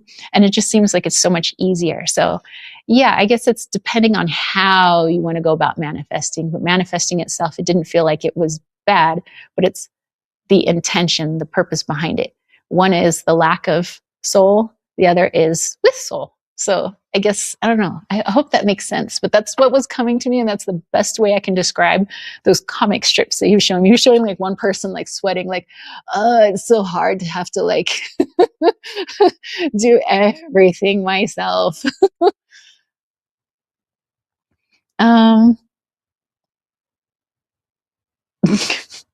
Lilith is like, no manifesting cats, Riley. Cass says, Turkish Delight, rose essence, so delicious. Oh, Turkish Delight. I love that. I also had that when I was in college, and I was like, Lilith says, so pertaining to the manifestation that's around the corner for me, where is that realm of manifestation? Does it apply creator or ego? Aha, I see what you're asking. And Siren says, I felt called to pull a card from my own deck, Music Melodies. The card that came out was Never Limit Yourself, Cage the Elephant. Ah, interesting. Okay, so pertaining to the manifestations from...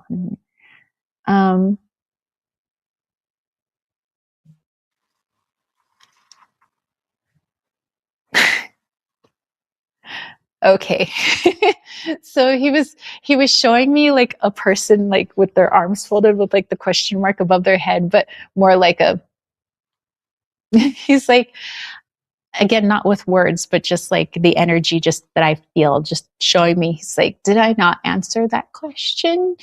He's like, if again, the human cut off from the creator is trying to manifest, do you think that they would actually manifest? He says, you need soul, you need energy, you need divine. for manifestation. He says, I am like the great manifester. So to be cut off from that, the things that, you would want to manifest, they wouldn't come in if you were cut off from that. But if you're in connection with him, then things that were meant for you and for your best and highest good, for all the lessons and all the learning and all the everything, that would be showing up for you. So if there was a manifestation that was just around the corner, it wasn't because you did it all by your lonesome. That's what he's trying to say. It would be there for a reason. And you used your free will to choose that door, but he has a reason behind that door as well. So I hope that makes sense. But yeah, he was doing I did answer that question. I was like, okay. Lilith's like, okay, source creator, noted, just making sure. Yes. And Siren, thank you so much for pulling a card as well. That was very sweet of you. All righty. Well, if that is all our questions for our Q&A section, which, by the way, everybody who, again, Heather, who did that donation, very kind of you, very sweet of you. Thank you so much. This is a beautiful community. Thank you for everybody who allowed me to help you out, help you, guide you in wherever these questions, this healing journey may take you. Thank you. And yeah, thank you for allowing me to bring you into the sacred pipe prayer ceremony. It was an honor to bring you guys in. Normally, it's just something I do all by myself, but it was great to have you guys. So thank you. Costalini said, thank you. And Shadowlands, oh yes, that's right. So Shadowlands, if you had a question, let me know. She was talking about making the things for her logo, which I thought was really cool. Lilith says, this was a fun, fun stream. Thank you, everyone. Thank you, Tara, for tapping in. Thank you, guys. Of course, I'll leave you on a meditation, and I'll probably point it down because my sacred tools are probably a better focus than me for the meditation. I will finish my tea wine. Cheers.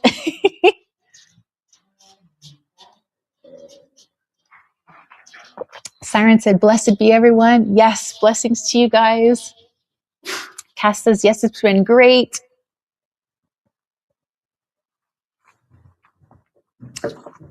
Okay, we're going to bring out the sacred flute. Let's point the camera down. And we were talking about elecampane earlier, right? Releasing what no longer serves us, getting rid of parasites, parasitic beliefs, parasitic energy, parasitic people, parasites, like literal parasites, perhaps worms. But yeah, letting that stuff go. Let's rewrite it. So elecampane, I'm going to ask you to guide my sacred flute and help us to find within ourselves where we have allowed parasites to take hold, both symbolic and literal, so that we can see it, acknowledge it, and release it. And we ask the Creator to come in and also guide us with this, as well as elecampane.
Okay.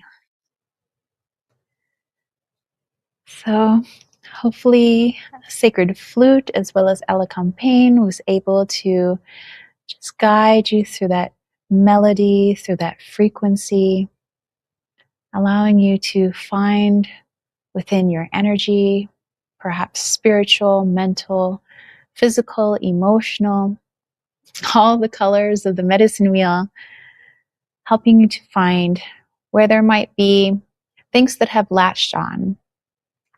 And it's nothing to come down on ourselves about.